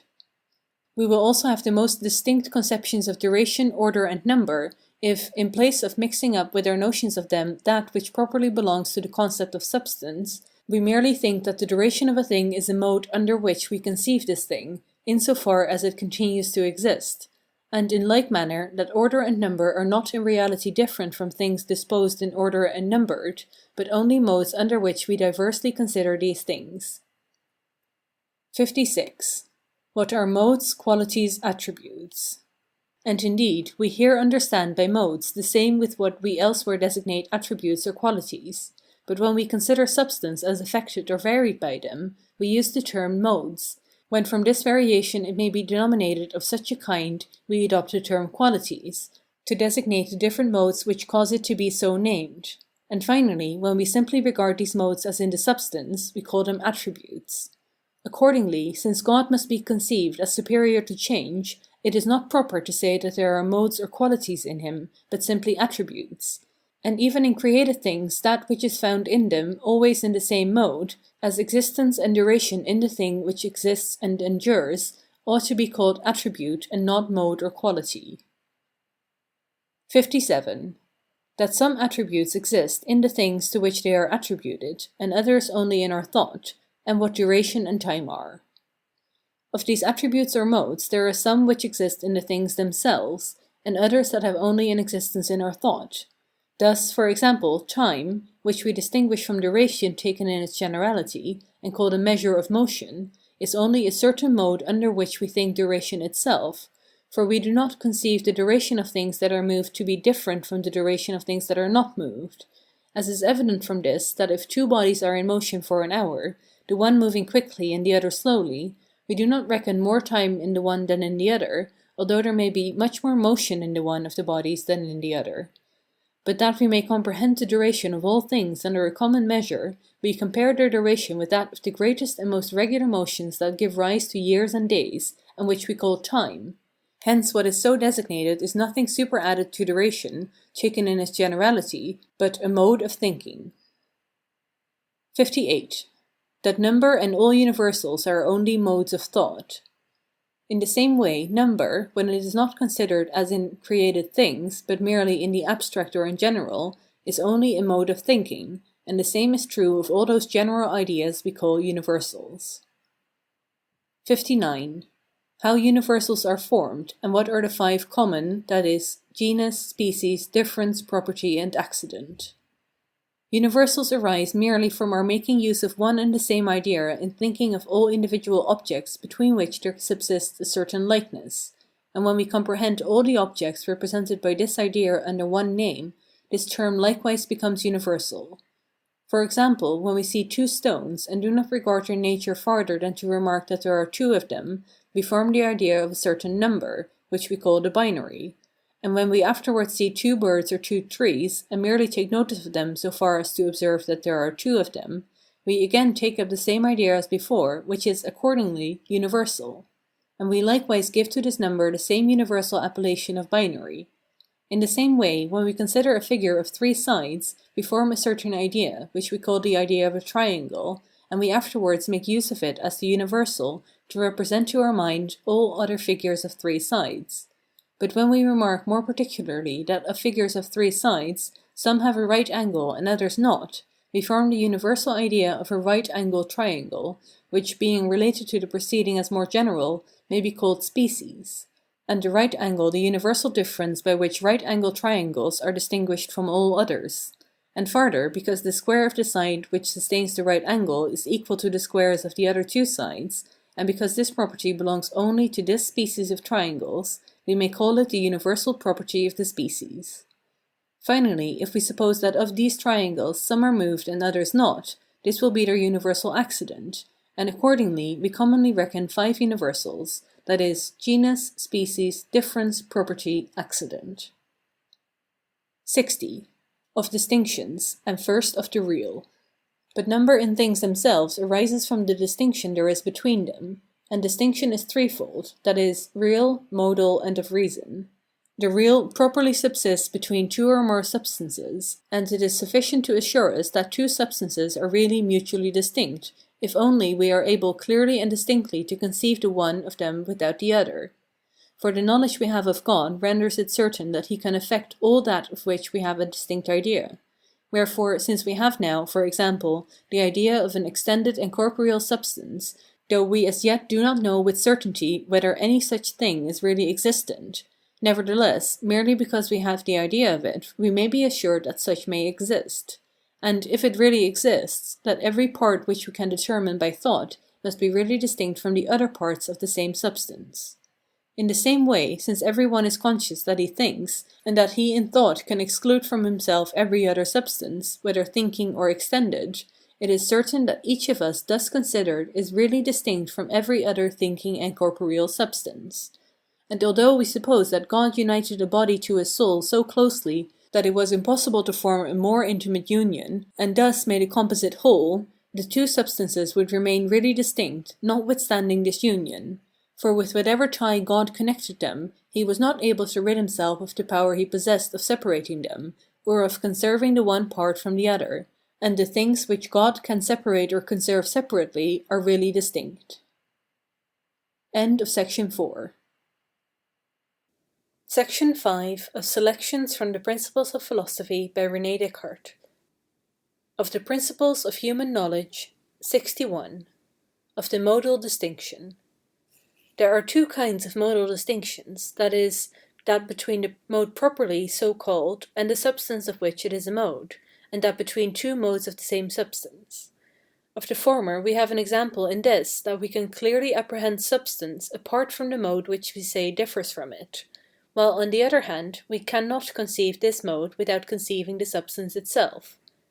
There is, for example, a modal distinction between figure or motion and corporeal substance in which both exist. There is a similar distinction between affirmation or recollection and the mind. Of the latter kind we have an illustration in our ability to recognize the one of two modes apart from the other, as figure apart from motion, and motion apart from figure, though we cannot think of either the one or the other without thinking of the common substance in which they adhere. If, for example, a stone is moved and is withal square, we can, indeed, conceive its square figure without its motion, and reciprocally its motion without its square figure, but we can conceive neither this motion nor this figure apart from the substance of the stone. As for the distinction according to which the mode of one substance is different from another substance, or from the mode of another substance, as the motion of one body is different from another body or from the mind, or motion is different from doubt, it seems to me that it should be called real rather than modal, because these modes cannot be clearly conceived apart from the really distinct substances of which they are the modes. 62. Of the distinction of reason, logical distinction. Finally, the distinction of reason is that between a substance and some of its attributes, without which it is impossible, however, we can have a distinct conception of the substance itself, or between two such attributes of a common substance, the one of which we essay to think without the other.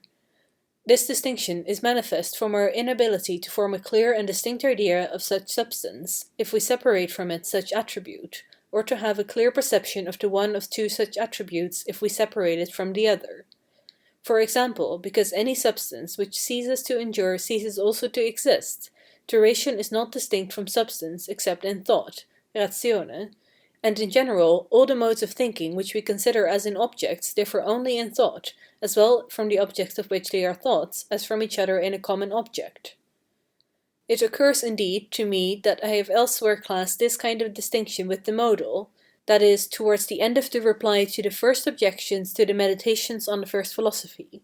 But there it was only necessary to treat of these distinctions generally, and it was sufficient for my purpose at that time simply to distinguish both of them from the real. 63. How thought and extension may be distinctly known, as constituting, the one the nature of the mind, the other that of body.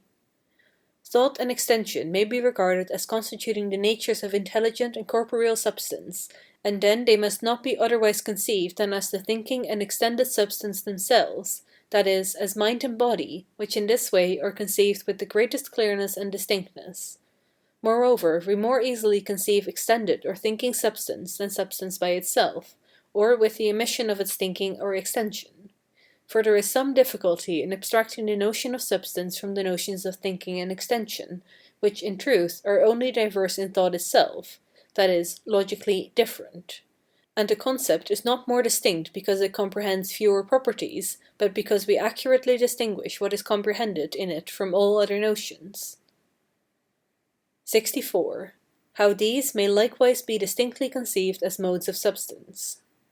Thought and extension may be also considered as modes of substance, in as far, namely, as the same mind may have different thoughts, and the same body, with its size unchanged, may be extended in several diverse ways, at one time more in length and less in breadth or depth, and at another time more in breadth and less in length, and then they are modally distinguished from substance, and can be conceived not less clearly and distinctly, provided they be not regarded as substances or things separated from others, but simply as modes of things. For by regarding them as in the substances of which they are the modes, we distinguish them from these substances, and take them for what in truth they are, whereas, on the other hand, if we wish to consider them apart from the substances in which they are, we should by this itself regard them as self-subsisting things, and thus confound the ideas of mode and substance.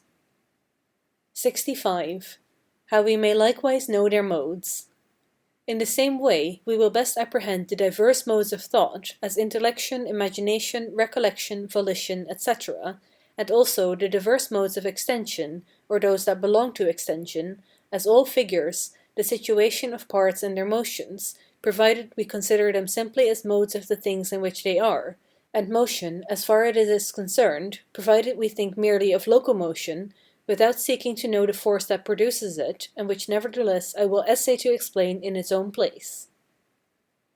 66. How our sensations, affections, and appetites may be clearly known, although we are frequently wrong in our judgments regarding them. There remain our sensations, affections, and appetites, of which we may also have a clear knowledge, if we take care to comprehend in the judgments we form of them only that which is precisely contained in our perception of them, and of which we are immediately conscious. There is, however, great difficulty in observing this, at least in respect of sensations, because we have all, without exception, from our youth judged that all the things we perceived by our senses had an existence beyond our thought, and that they were entirely similar to the sensations, that is, perceptions, we had of them. Thus when, for example, we saw a certain color, we thought we saw something occupying a place out of us, and which was entirely similar to that idea of color we were then conscious of. And from the habit of judging in this way, we seemed to see this so clearly and distinctly that we esteemed it, that is, the externality of the color, certain and indubitable. 67. That we are frequently deceived in our judgments regarding pain itself. The same prejudice has place in all our other sensations, even in those of titillation and pain. For though we are not in the habit of believing that there exist out of us objects that resemble titillation and pain, we do not nevertheless consider these sensations as in the mind alone, or in our perception, but as in the hand or foot or some other part of the body. There is no reason, however, to constrain us to believe that the pain, for example, which we feel, as it were, in the foot, is something out of the mind existing in the foot, or that the light which we see, as it were, in the sun exists in the sun as it is in us. Both of these beliefs are prejudices of our early years, as will clearly appear in the sequel. 68. How in these things what we clearly conceive is to be distinguished from that in which we may be deceived. But that we may distinguish what is clear in our sensations from what is obscure, we ought most carefully to observe that we possess a clear and distinct knowledge of pain, color, and other things of this sort, when we consider them simply as sensations or thought; but that, when they are judged to be certain things subsisting beyond our mind, we are wholly unable to form any conception of them. Indeed, when any one tells us that he sees color in a body, or feels pain in one of his limbs, this is exactly the same as if he said that he there saw or felt something of the nature of which he was entirely ignorant, or that he did not know what he saw or felt. For although, when less attentively examining his thoughts, a person may easily persuade himself that he has some knowledge of it, since he supposes that there is something resembling that sensation of color or of pain of which he is conscious, yet if he reflects on what the sensation of color or pain represents to him as existing in a colored body or in a wounded member, he will find that of such he has absolutely no knowledge.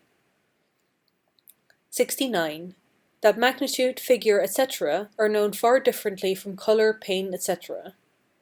What we have said above will be more manifest, especially if we consider that size in the body perceived, figure, motion, at least local, for philosophers by fancying other kinds of motion have rendered its nature less intelligible to themselves. The situation of parts, duration, number, and those other properties which, as we have already said, we clearly perceive in all bodies, are known by us in a way altogether different from that in which we know what colour is in the same body, or pain, smell, taste, or any other of those properties which I have said above must be referred to the senses.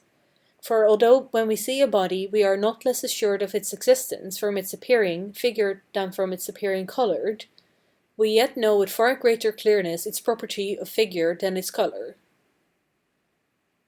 70. That we may judge of sensible things in two ways, by the one of which we avoid error, by the other fall into it. It is thus manifest that to say we perceive colours in objects is in reality equivalent to saying we perceive something in objects and are yet ignorant of what it is, except as that which determines in us a certain highly vivid and clear sensation, which we call the sensation of colours. There is, however, very great diversity in the manner of judging. For so long as we simply judge that there is an unknown something in objects, that is, in things such as they are, from which the sensation reached us, so far are we falling into error that, on the contrary, we thus rather provide against it, for we are less apt to judge rashly of a thing which we observe we do not know. But when we think we perceive colours in objects, although we are in reality ignorant of what we then denominate colour, and are unable to conceive any resemblance between the colour we suppose to be in objects and that of which we are conscious in sensation, yet because we do not observe this, or because there are in objects several properties, as size, figure, number, etc., which, as we clearly know, exist, or may exist in them as they are perceived by our senses or conceived by our understanding, we easily glide into the error of holding that what is called colour in objects is something entirely resembling the colour we perceive, and thereafter of supposing that we have a clear perception of what is in no way perceived by us. 71. That the chief cause of our errors is to be found in the prejudices of our childhood. And here we may notice the first and chief cause of our errors. In early life the mind was so closely bound to the body that it attended to nothing beyond the thoughts by which it perceived the objects that made impression on the body, nor as yet did it refer these thoughts to anything existing beyond itself, but simply felt pain when the body was hurt, or pleasure when anything beneficial to the body occurred, or if the body was so highly affected that it was neither greatly benefited nor hurt, the mind experienced the sensations we call tastes, smells, sounds, heat, cold, light, colours, and the like, which in truth are representative of nothing existing out of our mind, and which vary according to the diversities of the parts and mode in which the body is affected. The mind at the same time also perceived magnitudes, figures, motions, and the like, which were not presented to it as sensations, but as things or the modes of things existing, or at least capable of existing out of thought, although it did not yet observe this difference between these two kinds of perceptions.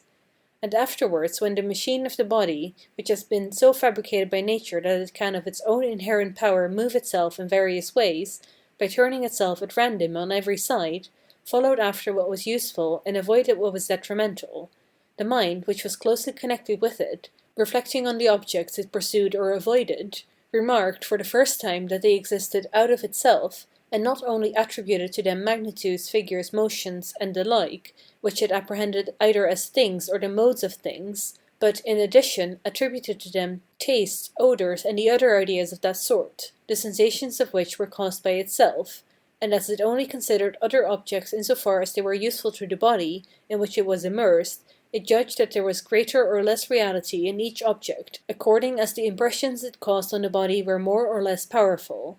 Hence arose the belief that there was more substance or body in rocks and metal than in air or water, because the mind perceived in them more hardness and weight.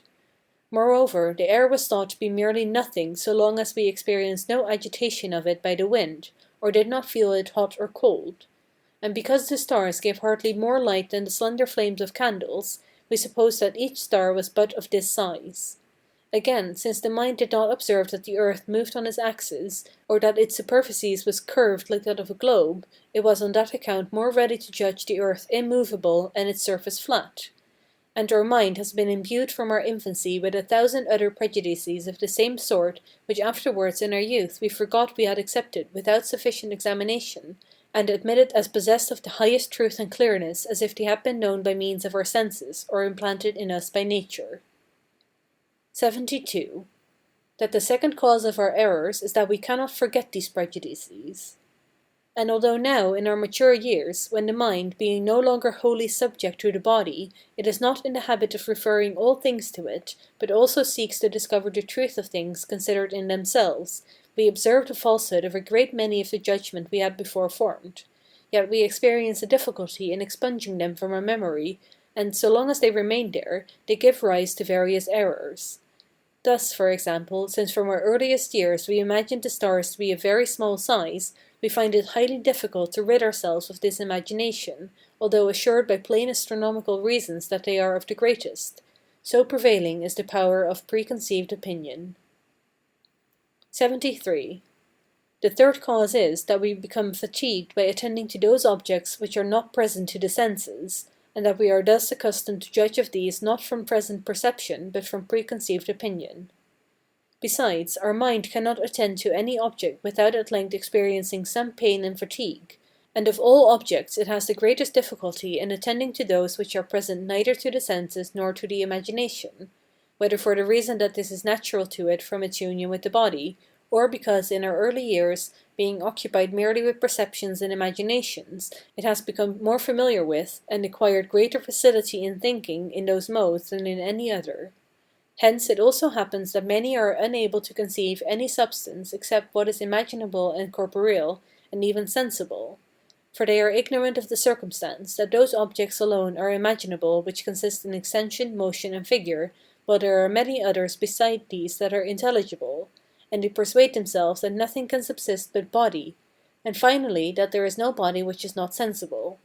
And since in truth we perceive no object such as it is by sense alone, but only by our reason exercised upon sensible objects, as will hereafter be clearly shown, it thus happens that the majority during life perceive nothing unless in a confused way. 74. The fourth source of our errors is that we attach our thoughts to words which do not express them with accuracy. Finally, since for the use of speech we attach all our conceptions to words by which to express them, and commit to memory our thoughts in connection with these terms, and as we afterwards find it more easy to recall the words than the things signified by them, we can scarcely conceive anything with such distinctness as to separate entirely what we conceive from the words that were selected to express it. On this account the majority attend to words rather than to things, and thus very frequently assent to terms without attaching to them any meaning, either because they think they once understood them, or imagine they received them from others by whom they were correctly understood. This, however, is not the place to treat of this matter in detail, seeing the nature of the human body has not yet been expounded, nor the existence even of body established.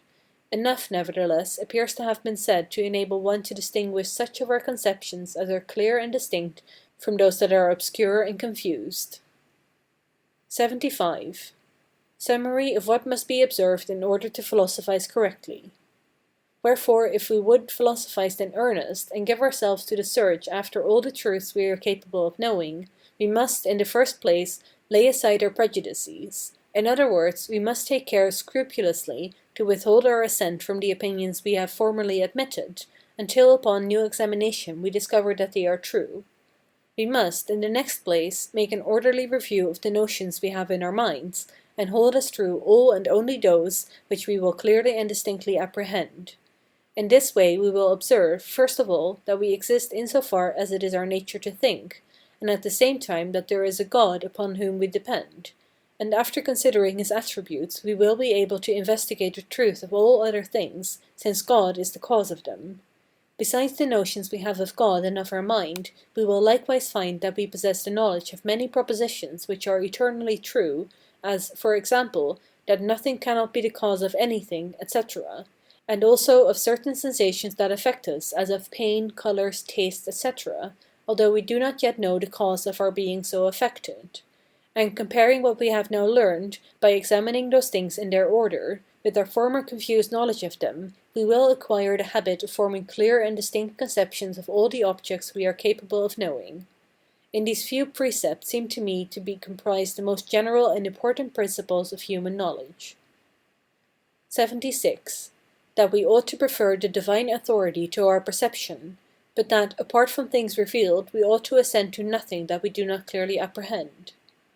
Above all, we must impress on our memory the infallible rule that what God has revealed is incomparably more certain than anything else, and that we ought to submit our belief to the divine authority rather than to our own judgment, even although perhaps the light of reason should, with the greatest clearness and evidence, appear to suggest to us something contrary to what is revealed.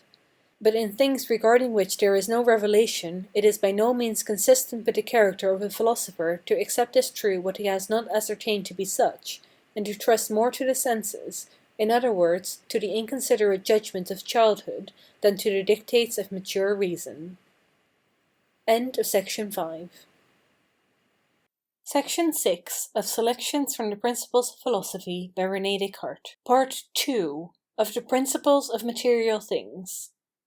1. The grounds on which the existence of material things may be known with certainty. Although we are all sufficiently persuaded of the existence of material things, yet, since this was before called in question by us, and since we reckon the persuasion of their existence as among the prejudices of our childhood, it is now necessary for us to investigate the grounds on which this truth may be known with certainty.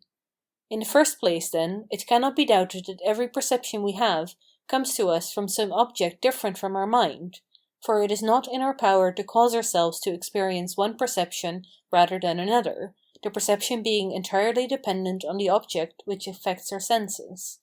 It may, indeed, be matter of inquiry whether that object be God, or something different from God, but because we perceive, or rather, stimulated by sense, clearly and distinctly apprehend, certain matter extended in length, breadth, and thickness, the various parts of which have different figures and motions, and give rise to the sensation we have of colour, smells, pain, etc., God would, without question, deserve to be regarded as a deceiver, if he directly and of himself presented to our mind the idea of this extended matter, or merely caused it to be presented to us by some object which possessed neither extension, figure, nor motion. For we clearly conceive this matter as entirely distinct from God, and from ourselves or our mind, and appear even clearly to discern that the idea of it is formed in us on occasion of objects existing out of our minds, to which it is in every respect similar. But since God cannot deceive us, for this is repugnant to his nature, as has already been remarked, we must unhesitatingly conclude that there exists a certain object extended in length, breadth, and thickness, and possessing all those properties which we clearly apprehend to belong to what is extended. And this extended substance is what we call body or matter. 2. How we likewise know that the human body is closely connected with the mind. We ought also to conclude that a certain body is more closely united to our mind than any other, because we clearly observe that pain and other sensations affect us without our foreseeing them, and these, the mind is conscious, do not arise from itself alone, nor pertain to it, in so far as it is a thing which thinks, but only in so far as it is united to another thing extended and movable, which is called the human body. But this is not the place to treat in detail of this matter. 3. That the perceptions of the senses do not teach us what is in reality in things, but what is beneficial or hurtful to the composite whole of mind and body. It will be sufficient to remark that the perception of the senses are merely to be referred to this intimate union of the human body and mind, and that they usually make us aware of what, in external objects, may be useful or adverse to this union, but do not present to us these objects as they are in themselves, unless occasionally and by accident. For, after this observation, we will without difficulty lay aside the prejudices of the senses, and will have recourse to our understanding alone on this question by reflecting carefully on the ideas implanted in it by nature.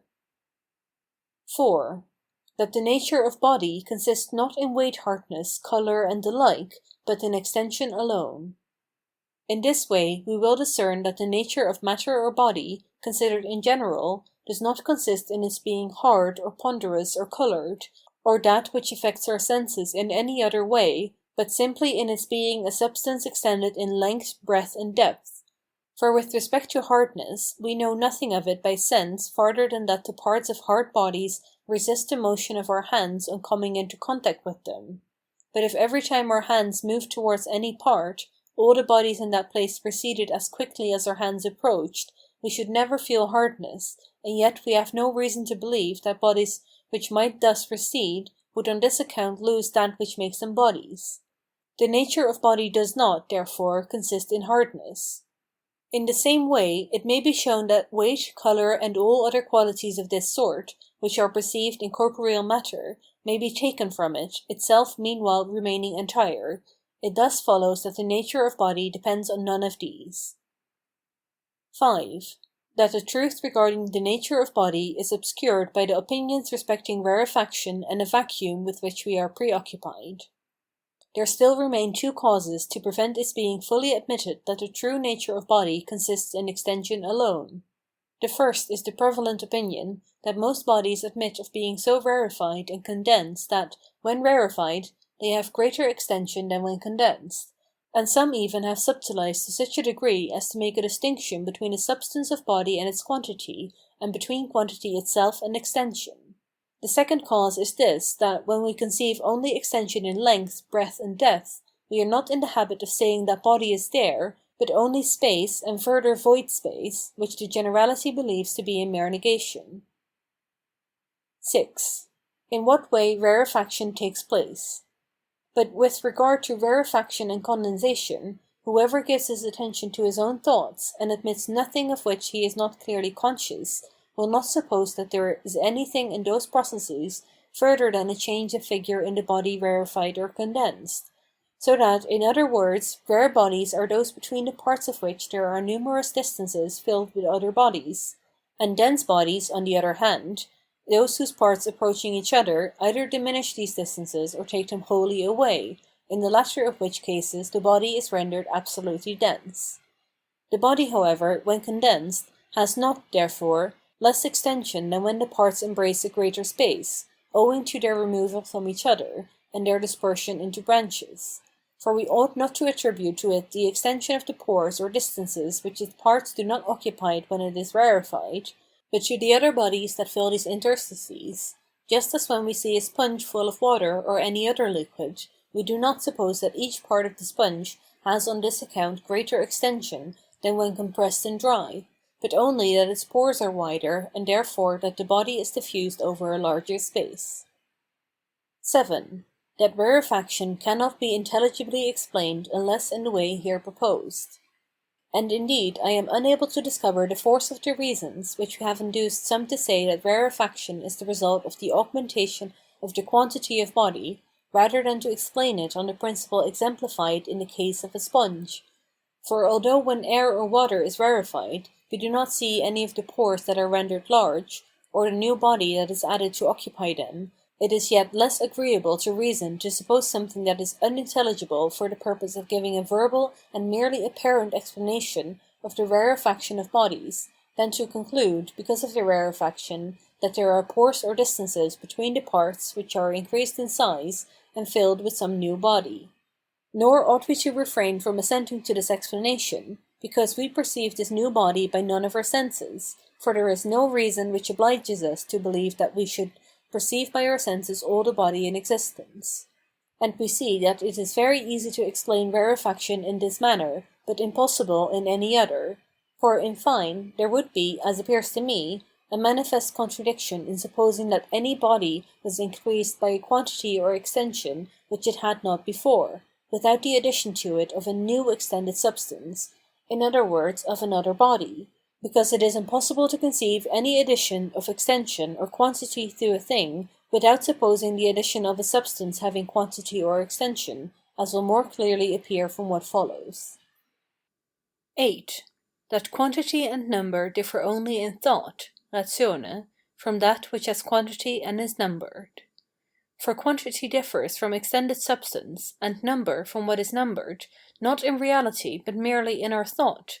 So that, for example, we may consider the whole nature of corporeal substance which is comprised in a space of 10 feet, although we do not attend to this measure of 10 feet, for the obvious reason that the thing conceived is of the same nature in any part of that space as in the whole, and, on the other hand, we can conceive the number 10 as also a continuous quantity of 10 feet, without thinking of this determinate substance, because the concept of the number 10 is manifestly the same whether we consider a number of 10 feet or 10 of anything else, and we can conceive a continuous quantity of 10 feet without thinking of this or that determinate substance, although we cannot conceive it without some extended substance of which it is the quantity.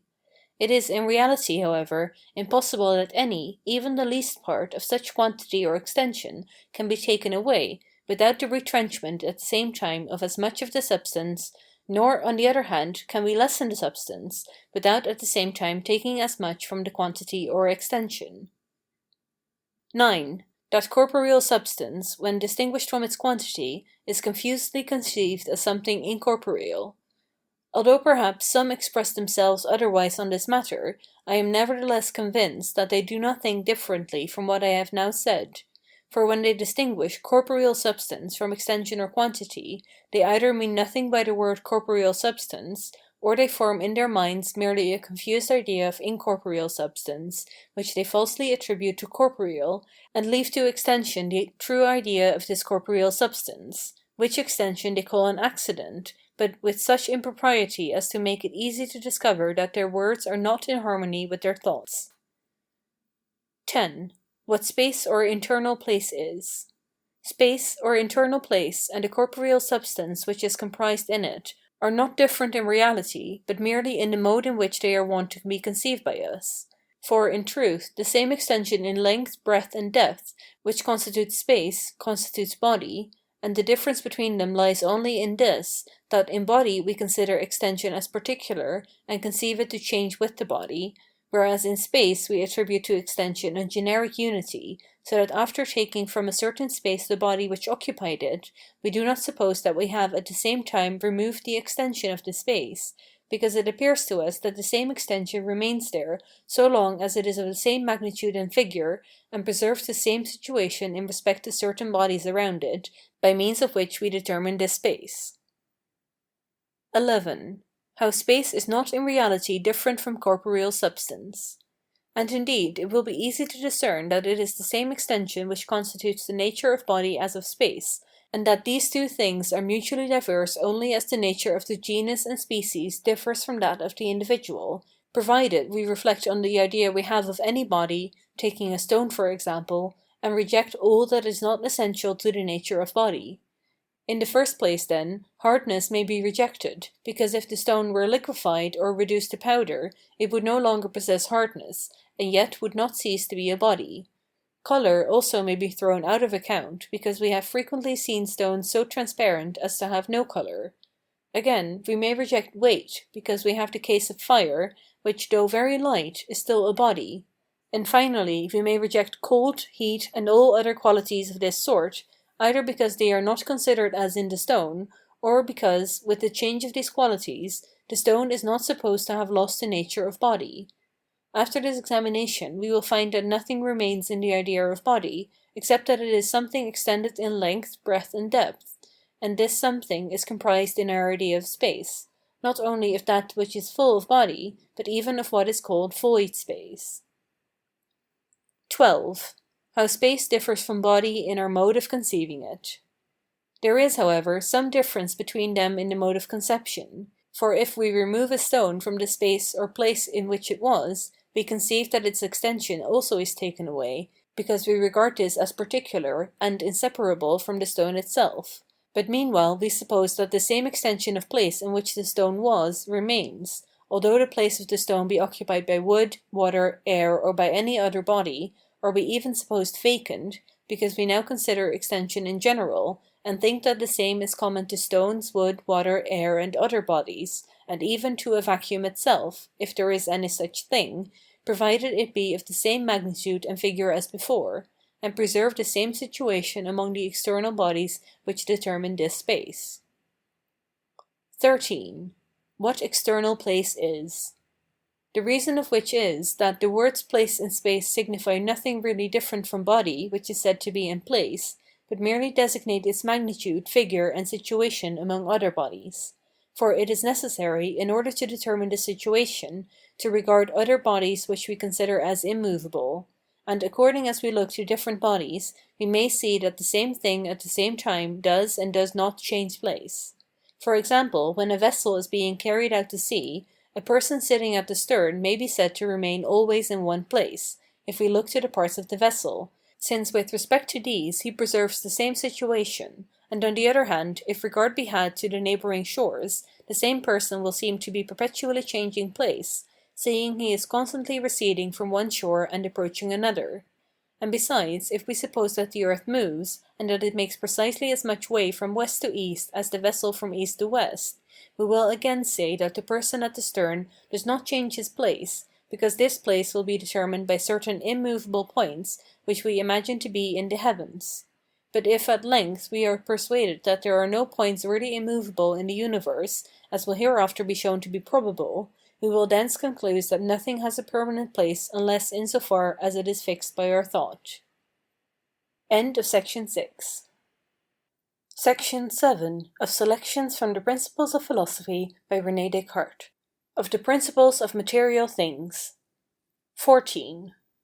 Wherein place and space differ. The terms place and space, however, differ in signification, because place more expressly designates situation than magnitude or figure, while, on the other hand, we think of the latter when we speak of space. For we frequently say that a thing succeeds to the place of another, although it be not exactly of the same magnitude or figure, but we do not therefore admit that it occupies the same space as the other, and when the situation is changed, we say that the place is also changed, although they are the same magnitude and figure as before, so that when we say that a thing is in a particular place, we mean merely that it is situated in a determinate way in respect of certain other objects, and when we add that it occupies such a space or place, we understand besides that it is of such determinate magnitude and figure as exactly to fill this space. 15. How external place is rightly taken for the superficies of the surrounding body. And thus we never indeed distinguish space from extension in length, breadth, and depth. We sometimes, however, consider place as in the thing placed, and at other times as out of it. Internal place indeed differs in no way from space, but external place may be taken for the superficies that immediately surrounds the thing placed.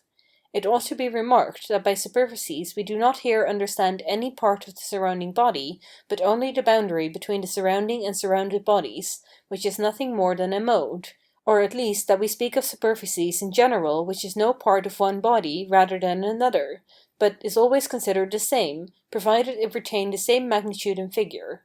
For although the whole surrounding body with its superficies were changed, it would not be supposed that the body which was surrounded by it had therefore changed its place, if it meanwhile preserved the same situation with respect to the other bodies that are regarded as immovable. Thus, if we suppose that a boat is carried in one direction by the current of a stream, and impelled by the wind in the opposite with an equal force, so that its situation with respect to the banks is not changed, we will readily admit that it remains in the same place, although the whole superficies which surrounds it is incessantly changing. 16. That a vacuum or space in which there is absolutely no body is repugnant to reason. With regard to a vacuum, in the philosophical sense of the term, that is, a space in which there is no substance, it is evident that such does not exist, seeing the extension of space or internal place is not different from that of body. For since from this alone, that a body has extension in length, breadth, and depth, we have reason to conclude that it is a substance, it being absolutely contradictory that nothing should possess extension, we ought to form a similar inference regarding the space which is supposed void, that is, that since there is extension in it, there is necessarily also substance. 17. That a vacuum, in the ordinary use of the term, does not exclude all body. And in truth, by the term vacuum in its common use, we do not mean a place or space in which there is absolutely nothing, but only a place in which there is none of those things we presume ought to be there. Thus, because a pitcher is made to hold water, it is said to be empty when it is merely filled with air, or if there are no fish in a fish pond, we say there is nothing in it, although it be full of water. Thus a vessel is said to be empty when, in place of the merchandise which it was designed to carry, it is loaded with sand only, to enable it to resist the violence of the wind. And finally, it is in the same sense that we say space is void when it contains nothing sensible, although it contain created and self-subsisting matter, for we are not in the habit of considering the bodies near us, unless in so far as they cause in our organs of sense impressions strong enough to enable us to perceive them. And if, in place of keeping in mind what ought to be understood by these terms a vacuum and nothing, we afterwards suppose that in the space we call the vacuum there is not only no sensible object, but no object at all, we will fall into the same error as if, because a pitcher in which there is nothing but air is, in common speech, said to be empty, we were therefore to judge that the air contained in it is not a substance, res subsistens. 18. How the prejudice of an absolute vacuum is to be corrected. We have almost all fallen into this error from the earliest age, for, observing that there is no necessary connection between a vessel and the body it contains, we thought that God, at least, could take from a vessel the body which occupied it, without it being necessary that any other should be put in the place of the one removed. But that we may be able now to correct this false opinion, it is necessary to remark that there is in truth no connection between the vessel and the particular body which it contains, but that there is an absolutely necessary connection between the concave figure of the vessel and the extension considered generally which must be comprised in this cavity, so that it is not more contradictory to conceive a mountain without a valley than such a cavity without the extension it contains, or this extension apart from an extended substance, for, as we have often said, of nothing there can be no extension. And accordingly, if it be asked what would happen were God to remove from a vessel all the body contained in it, without permitting another body to occupy its place, the answer must be that the sides of the vessel would thus come into proximity with each other. For two bodies must touch each other when there is nothing between them, and it is manifestly contradictory for two bodies to be apart, in other words, that there should be a distance between them, and this distance yet be nothing. For all distance is a mode of extension, and cannot therefore exist without an extended substance. 19. That this confirms what was said of rarefaction. After we have thus remarked that the nature of corporeal substance consists only in its being an extended thing, and that its extension is not different from that which we attribute to space, however empty, it is easy to discover the impossibility of any one of its parts in any way whatsoever occupying more space at one time than at another, and thus of being otherwise rarefied than in the way explained above. And it is easy to perceive also that there cannot be more matter or body in a vessel when it is filled with lead or gold, or any other body however heavy and hard, than when it but contains air and is supposed to be empty. For the quantity of the parts of which a body is composed does not depend on their weight or hardness, but only on the extension, which is always equal in the same vase. 20. That from this the non-existence of atoms may likewise be demonstrated. We likewise discover that there cannot exist any atoms or parts of matter that are of their own nature indivisible. For however small we suppose these parts to be, yet because they are necessarily extended, we are always able in thought to divide any one of them into two or more smaller parts, and may accordingly admit their divisibility. For there is nothing we can divide in thought which we do not thereby recognize to be divisible, and therefore, were we to judge it indivisible, our judgment would not be in harmony with the knowledge we have of the thing. And although we should even suppose that God had produced any particle of matter to a smallness so extreme that it did not admit of being further divided, it would nevertheless be improperly styled indivisible, for though God had rendered the particle so small that it was not in the power of any creature to divide it, he could not however deprive himself of the ability to do so, since it is absolutely impossible for him to lessen his own omnipotence, as was before observed. Wherefore, absolutely speaking, the smallest extended particle is always divisible, since it is such of its very nature. 21. It is thus also demonstrated that the extension of the world is indefinite. We further discover that this world, or the whole, universitas, of corporeal substance, is extended without limit, for wherever we fix a limit, we still not only imagine beyond it spaces indefinitely extended, but perceive these to be truly imaginable, in other words, to be in reality such as we imagine them, so that they contain in them corporeal substance indefinitely extended, For, as has already been shown at length, the idea of extension which we conceive in any space whatever is plainly identical with the idea of corporeal substance. 22. It also follows that the matter of the heavens and earth is the same, and that there cannot be a plurality of worlds. And it may also be easily inferred from all this that the earth and heavens are made of the same matter, and that even although there were an infinity of worlds, they would all be composed of this matter, from which it follows that a plurality of worlds is impossible, because we clearly conceive that the matter whose nature consists only in its being an extended substance, already wholly occupies all the imaginable spaces where these other worlds could alone be, and we cannot find in ourselves the idea of any other matter. 23. That all the variety of matter, or the diversity of its forms, depends on motion. There is therefore but one kind of matter in the whole universe, and this we know only by its being extended.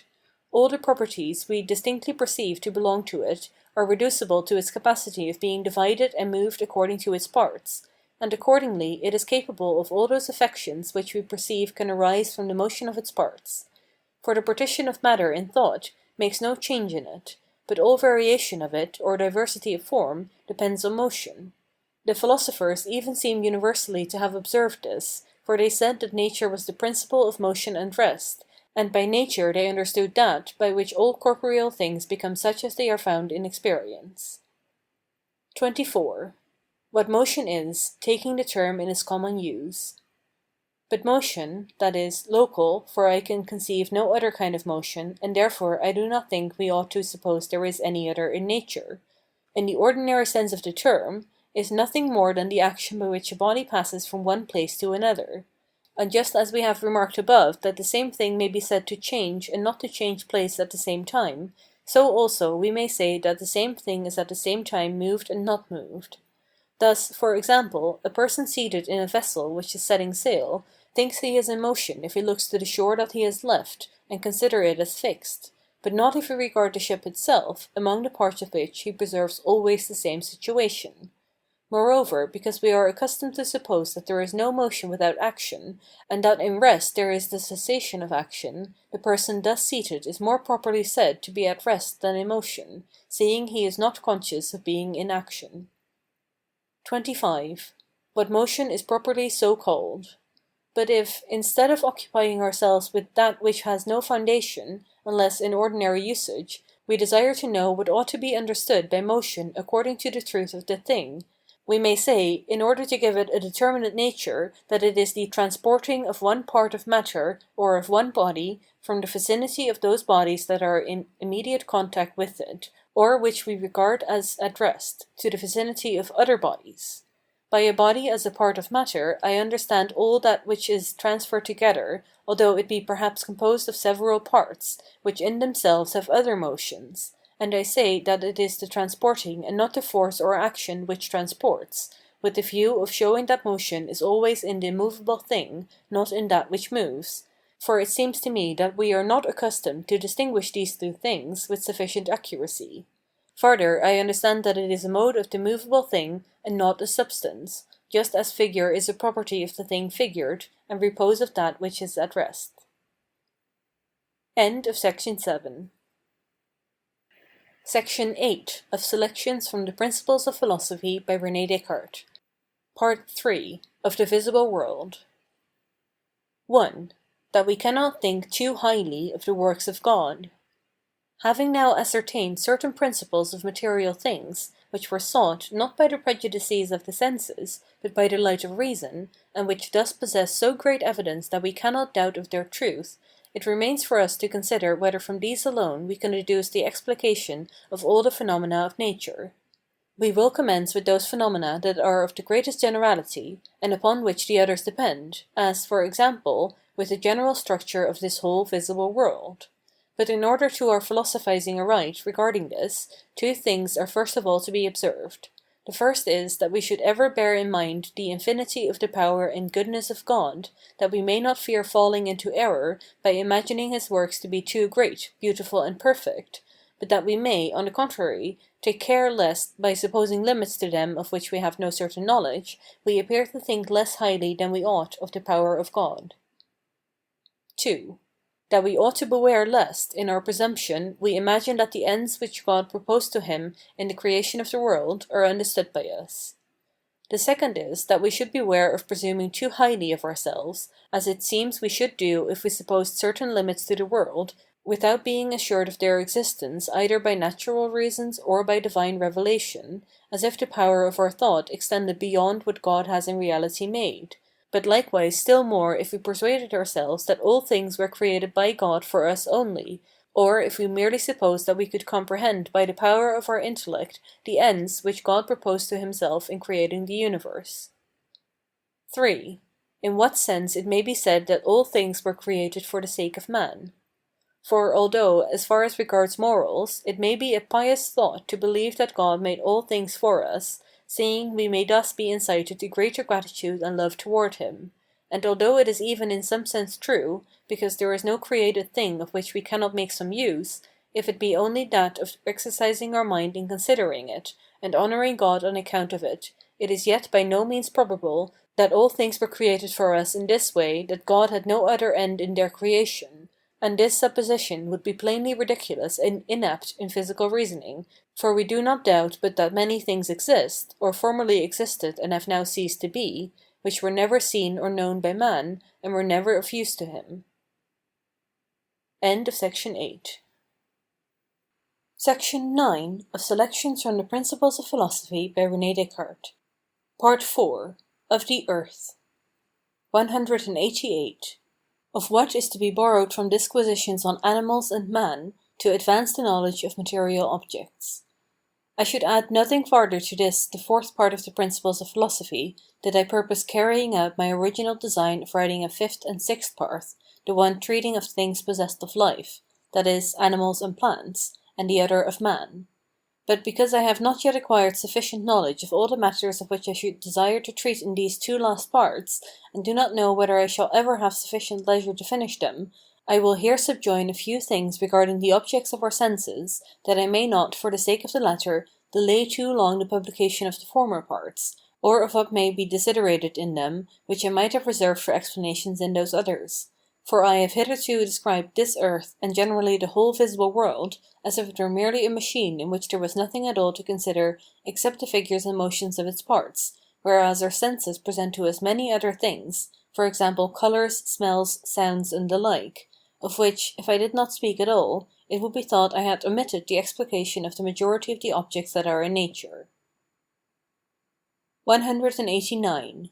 What perception, sensus, is, and how we perceive. We must know, therefore, that although the human soul is united to the whole body, it has, nevertheless, its principal seat in the brain, where alone it not only understands and imagines, but also perceives, and this by the medium of the nerves, which are extended like threads from the brain to all the other members, with which they are so connected that we can hardly touch any one of them without moving the extremities of some of the nerves spread over it, and this motion passes to the other extremities of those nerves which are collected in the brain round the seat of the soul, as I have already explained with sufficient minuteness in the 4th chapter of the Dioptrics. But the movements which are thus excited in the brain by the nerves variously affect the soul or mind, which is intimately conjoined with the brain, according to the diversity of the motions themselves. And the diverse affections of the mind or thoughts that immediately rise from these motions are called perceptions of the senses, sensuum perceptiones, or, as we commonly speak, sensations, senses.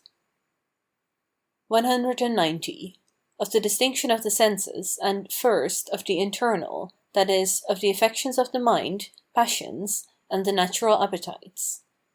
The varieties of these sensations depend, firstly, on the diversity of the nerves themselves, and secondly, of the movements that are made in each nerve. We have not, however, as many different senses as there are nerves. We can distinguish but 7 principal classes of nerves, of which 2 belong to the internal, and the other 5 to the external senses. The nerves which extend to the stomach, the esophagus, the fauces, and the other internal parts that are subservient to our natural wants, constitute one of our internal senses. This is called the natural appetite, appetitus naturalis. The other internal sense, which embraces all the emotions, commotiones, of the mind or passions, and affections as joy, sadness, love, hate, and the like, depends upon the nerves which extend to the heart and the parts about the heart, and are exceedingly small. For by want of example, when the blood happens to be pure and well tempered, so that it dilates in the heart more readily and strongly than usual, this so enlarges and moves the small nerves scattered around the orifices, that there is thence a corresponding movement in the brain, which affects the mind with a certain natural feeling of joy, and as often as these same nerves are moved in the same way, although this is by other causes, they excite in our mind the same feeling, sensus, sentiment. Thus, the imagination of the enjoyment of a good does not contain in itself the feeling of joy, but it causes the animal spirits to pass from the brain to the muscles in which these nerves are inserted, and thus dilating the orifices of the heart, it also causes these small nerves to move in the way appointed by nature to afford the sensation of joy. Thus, when we receive news, the mind first of all judges of it, and if the news be good, it rejoices with that intellectual joy, gaudium intellectuale, which is independent of any emotion, commotio, of the body, and which the Stoics did not deny to their wise man, although they supposed him exempt from all passion. But as soon as this joy passes from the understanding to the imagination, the spirits flow from the brain to the muscles that are about the heart, and there excite the motion of the small nerves, by means of which another motion is caused in the brain, which affect the mind with the sensation of animal joy, laetitia animalis. On the same principle, when the blood is so thick that it flows but sparingly into the ventricles of the heart, and is not there sufficiently dilated, it excites in the same nerves a motion quite different from the preceding, which, communicated to the brain, gives to the mind the sensation of sadness, although the mind itself is perhaps ignorant of the cause of its sadness. And all the other causes which move these nerves in the same way may also give to the mind the same sensation. But the other movements of the same nerves produce other effects, as the feelings of love, hate, fear, anger, etc., as far as they are merely affections or passions of the mind. In other words, as far as they are confused thoughts which the mind has not from itself alone, but from its being closely joined to the body, from which it receives impressions. For there is the widest difference between these passions and the distinct thoughts which we have of what ought to be loved or chosen or shunned, etc., although these are often enough found together. The natural appetites, as hunger, thirst, and the others, are likewise sensations excited in the mind by means of the nerves of the stomach, fauces, and other parts, and are entirely different from the will which we have to eat, drink, and to do all that which we think proper for the conservation of our body. But because this will or appetition almost always accompanies them, they are therefore named appetites. 191. Of the external senses, and first of touch. We commonly reckon the external senses 5 in number, because there are as many different kinds of objects which move the nerves and their organs, and an equal number of kinds of confused thoughts excited in the soul by these emotions. In the first place, the nerves terminating in the skin of the whole body can be touched through this medium by any terrene objects whatever, and moved by these holes, in one way by their hardness, in another by their gravity, in a third by their heat, in a fourth by their humidity, etc., and in as many diverse modes as they are either moved or hindered from their ordinary motion. To that extent are diverse sensations excited in the mind, from which a corresponding number of tactile qualities derive their appellations. Besides this, when these nerves are moved a little more powerfully than usual, but not nevertheless to the degree by which our body is in any way hurt, there thus arises a sensation of titillation, which is naturally agreeable to the mind, because it testifies to it of the powers of the body with which it is joined, in that the latter can suffer the action causing this titillation without being hurt. But if this action be strong enough to hurt our body in any way, this gives to our mind the sensation of pain. And we thus see why corporeal pleasure and pain, although sensations of quite an opposite character, arise nevertheless from causes nearly alike. 192. Of taste. In the second place, the other nerves scattered over the tongue and the parts in its vicinity are diversely moved by the particles of the same bodies, separated from each other and floating in the saliva in the mouth, and thus cause sensations of diverse tastes according to the diversity of figure in these particles. 193. Of smell. Thirdly, two nerves also, or appendages of the brain, for they do not go beyond the limits of the skull, are moved by the particles of terrestrial bodies, separated and flying in the air, not indeed by all particles indifferently, but by those only that are sufficiently subtle and penetrating to enter the pores of the bone we call the spongy, when drawn into the nostrils, and thus to reach the nerves. From the different motions of these particles arise the sensations of the different smells. 194. Of hearing. Fourthly, there are two nerves within the ears, so attached to three small bones that are mutually sustaining, and the first of which rests on the small membrane that covers the cavity we call the tympanum of the ear, that all the diverse vibrations which the surrounding air communicates to this membrane are transmitted to the mind by these nerves, and these vibrations give rise, according to their diversity, to the sensations of the different sounds. 195. Of sight. Finally, the extremities of the optic nerves, composing the coat in the eyes called the retina, are not moved by the air nor by any terrestrial object, but only by the globules of the second element, whence we have the sense of light and colours, as I have already at sufficient length explained in the Dioptrics and the Treatise of Meteors. 196. That the soul perceives only in so far as it is in the brain. It is clearly established, however, that the soul does not perceive in so far as it is in each member of the body, but only in so far as it is in the brain, where the nerves by their movements convey to it the diverse actions of the external objects that touch the parts of the body in which they are inserted. For, in the first place, there are various maladies, which, though they affect the brain alone, yet bring disorder upon, or deprive us altogether of the use of, our senses, just as sleep, which affects the brain only, and yet takes from us daily during a great part of our time the faculty of perception, which afterwards in our waking state is restored to us. The second proof is that, though there be no disease in the brain, or in the members in which the organs of the external senses are, it is nevertheless sufficient to take away sensation from the part of the body where the nerves terminate, if only the movement of one of the nerves that extend from the brain to these members be obstructed in any part of the distance that is between the two. And the last proof is, that we sometimes feel pain as if in certain of our members, the cause of which, however, is not in these members where it is felt, but somewhere nearer the brain, through which the nerves pass that give to the mind the sensation of it. I could establish this fact by innumerable experiments. I will here, however, merely refer to one of them. A girl suffering from a bad ulcer in the hand had her eyes bandaged whenever the surgeon came to visit her, not being able to bear the sight of the dressing of the sore, and, the gangrene having spread, after the expiry of a few days the arm was amputated from the elbow, without the girl's knowledge. Linen cloths tied one above the other were substituted in place of the part amputated, so that she remained for some time without knowing that the operation had been performed, and meanwhile she complained of feeling various pains, sometimes in one finger of the hand that was cut off, and sometimes in another. The only explanation of this is, that the nerves which before stretched downwards from the brain to the hand, and then terminated in the arm close to the elbow, were there moved in the same way as they required to be moved before in the hand for the purpose of impressing on the mind residing in the brain the sensation of pain in this or that finger. And this clearly shows that the pain of the hand is not felt by the mind in so far as it is in the hand, but in so far as it is in the brain. 197. That the nature of the mind is such that from the motion alone of body the various sensations can be excited in it.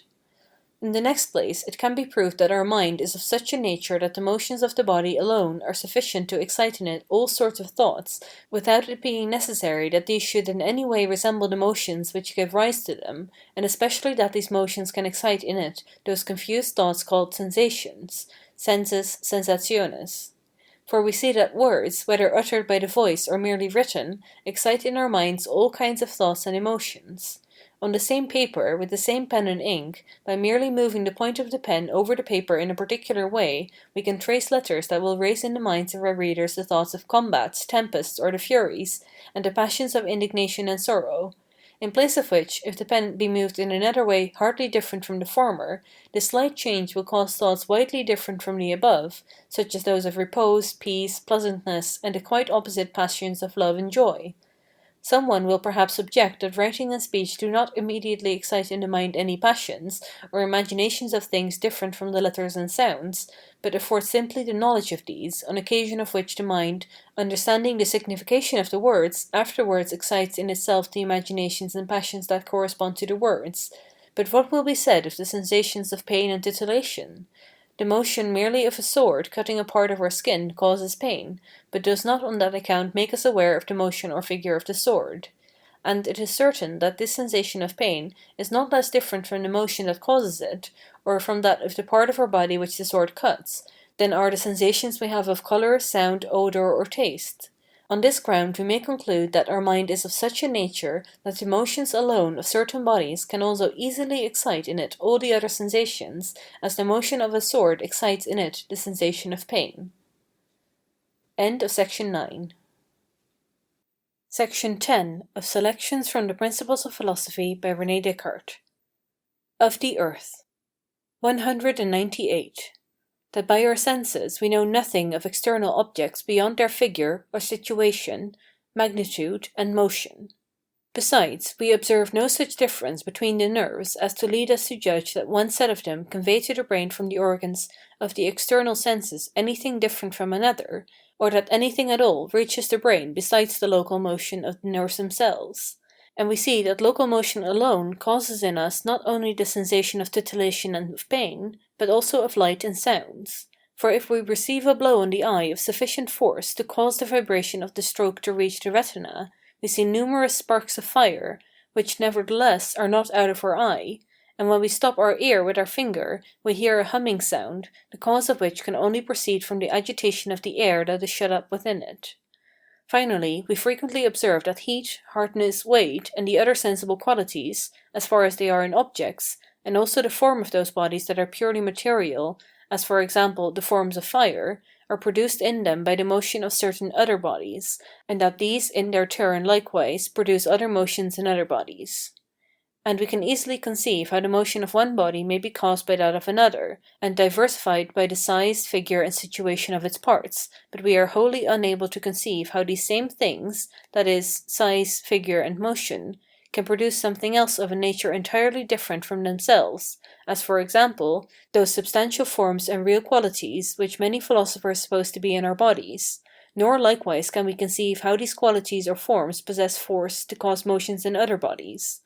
But since we know from the nature of our soul that the diverse motions of body are sufficient to produce in it all the sensations which it has, and since we learn from experience that several of its sensations are in reality caused by such motions, while we do not discover that anything besides these motions ever passes from the organs of the external senses to the brain, we have reason to conclude that we in no way likewise apprehend that in external objects, which we call light, colour, smell, taste, sound, heat, or cold, and the other tactile qualities, or that which we call their substantial forms, unless as the various dispositions of these objects which have the power of moving our nerves in various ways.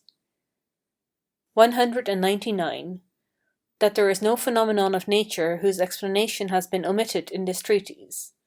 And thus it may be gathered from an enumeration that is easily made, that there is no phenomenon of nature whose explanation has been omitted in this treatise, for beyond what is perceived by the senses, there is nothing that can be considered a phenomenon of nature. But leaving out of account motion, magnitude, figure, and the situation of the parts of each body, which I have explained as they exist in body, we perceive nothing out of us by our senses except light, colours, smells, tastes, sounds, and the tactile qualities, and these I have recently shown to be nothing more, at least so far as they are known to us, than certain dispositions of the objects, consisting in magnitude, figure, and motion. 200. That this treatise contains no principles which are not universally received, and that this philosophy is not new, but of all others the most ancient and common.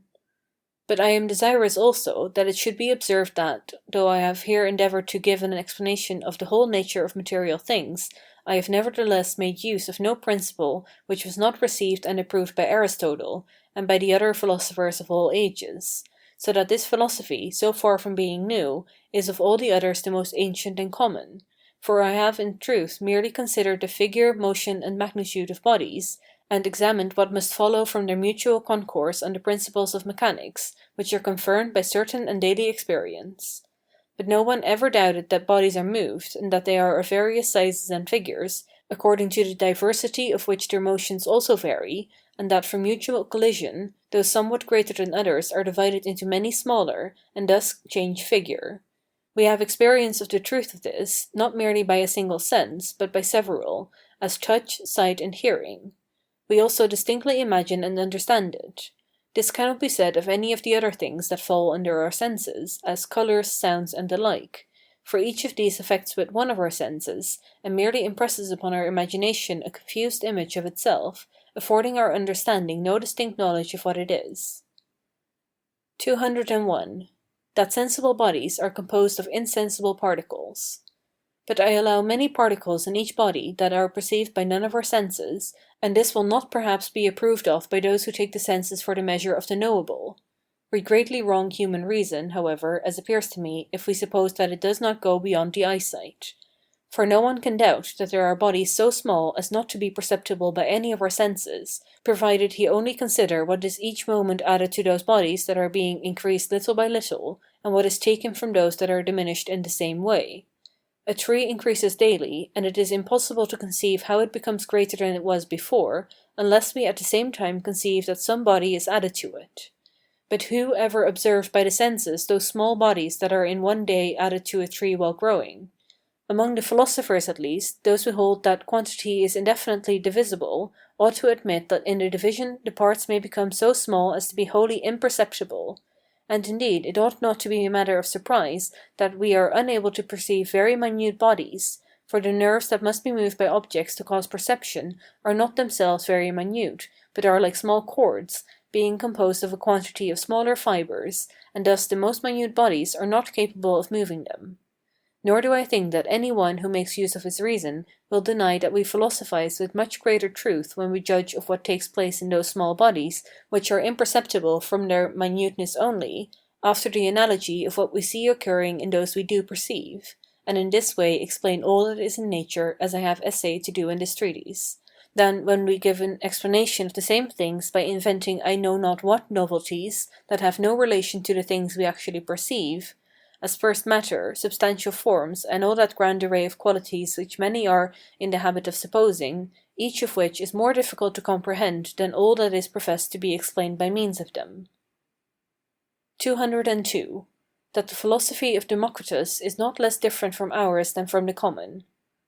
But it may be said that Democritus also supposed certain corpuscles that were of various figures, sizes, and motions, from the heaping together and mutual concourse of which all sensible bodies arose, and nevertheless his mode of philosophizing is commonly rejected by all. To this I reply that the philosophy of Democritus was never rejected by any one, because he allowed the existence of bodies smaller than those we perceive, and attributed to them diverse sizes, figures, and motions, for no one can doubt that there are in reality such, as we have already shown, but it was rejected in the first place because he supposed that these corpuscles were indivisible, on which ground I also rejected; in the second place because he imagined there was a vacuum about them, which I show to be impossible;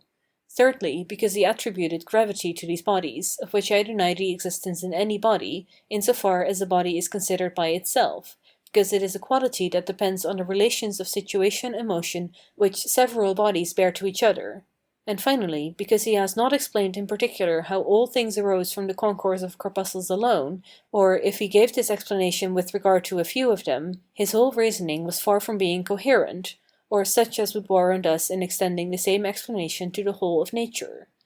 This, at least, is the verdict we must give regarding his philosophy, if we may judge of his opinions from what has been handed down to us in writing.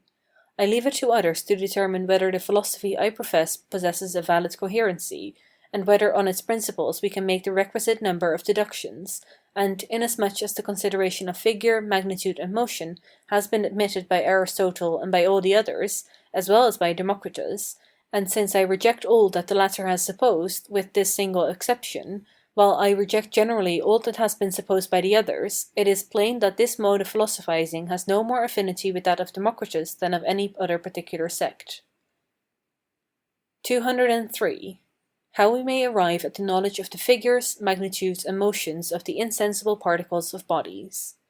But since I assign the determinate figures, magnitude, and motions to the insensible particles of bodies, as if I had seen them, whereas I admit that they do not fall under the senses, someone will perhaps demand how I have come by my knowledge of them.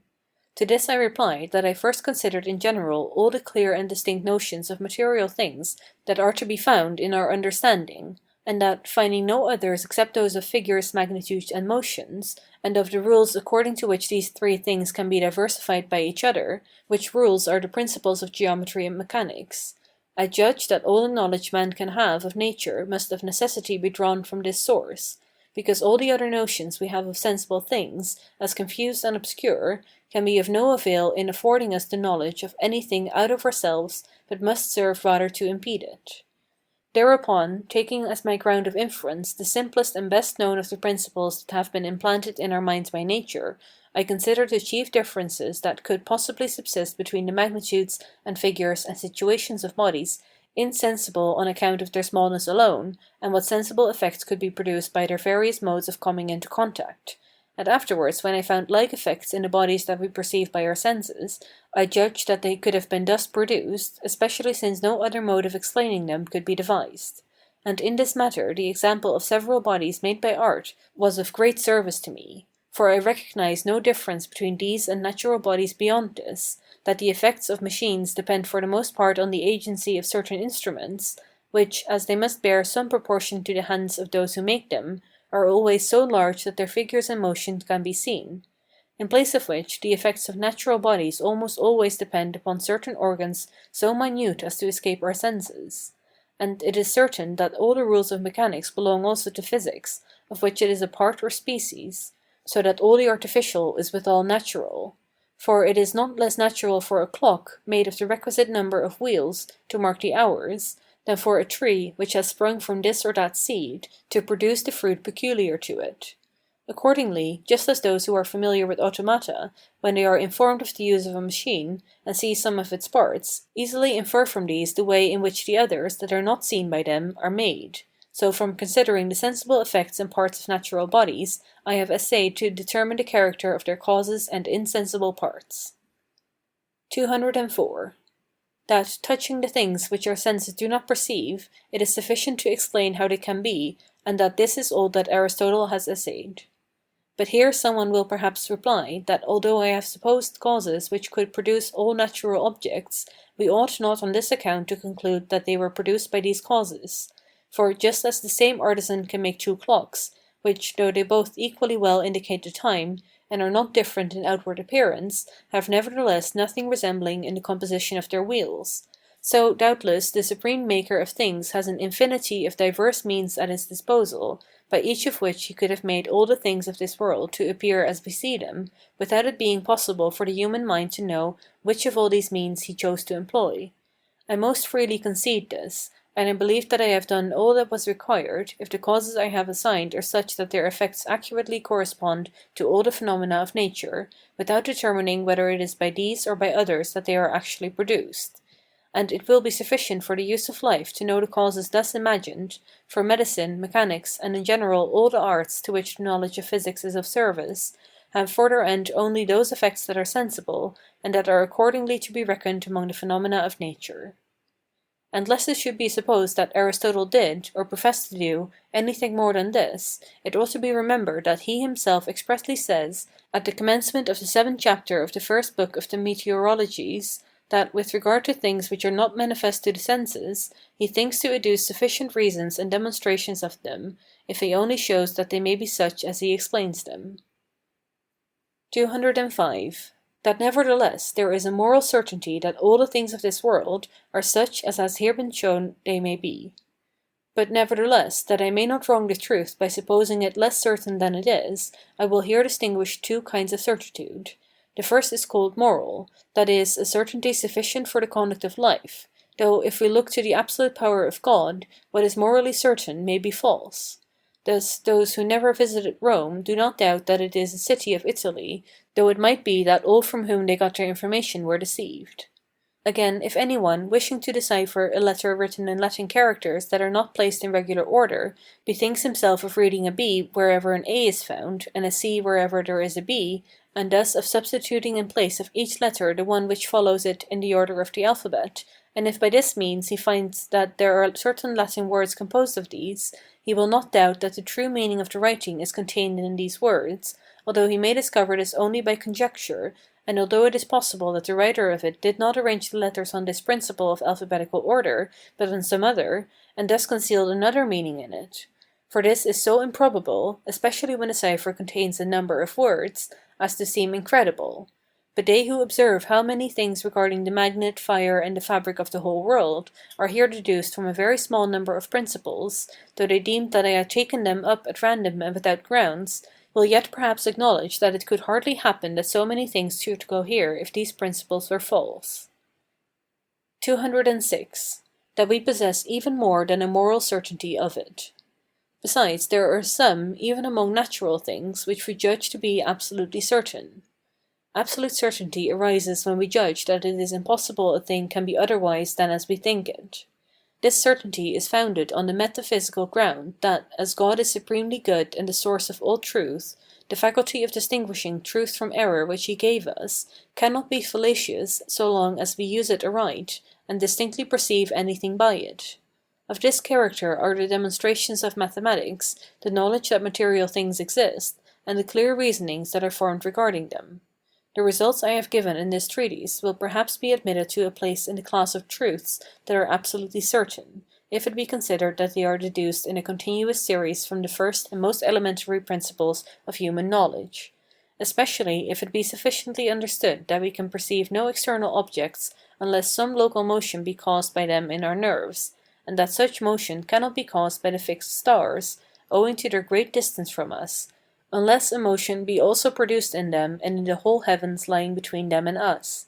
For these points being admitted, all the others, at least the more general doctrines which I have advanced regarding the world or earth, for example, the fluidity of the heavens, Part 3, Section 46, will appear to be almost the only possible explanations of the phenomena they present. 207. That, however, I submit all my opinions to the authority of the Church. Nevertheless, lest I should presume too far, I affirm nothing, but submit all these my opinions to the authority of the Church and the judgment of the more sage, and I desire no one to believe anything I may have said, unless he is constrained to admit it by the force and evidence of reason. End of Section 10. End of Selections from the Principles of Philosophy by René Descartes, translated by John Veitch.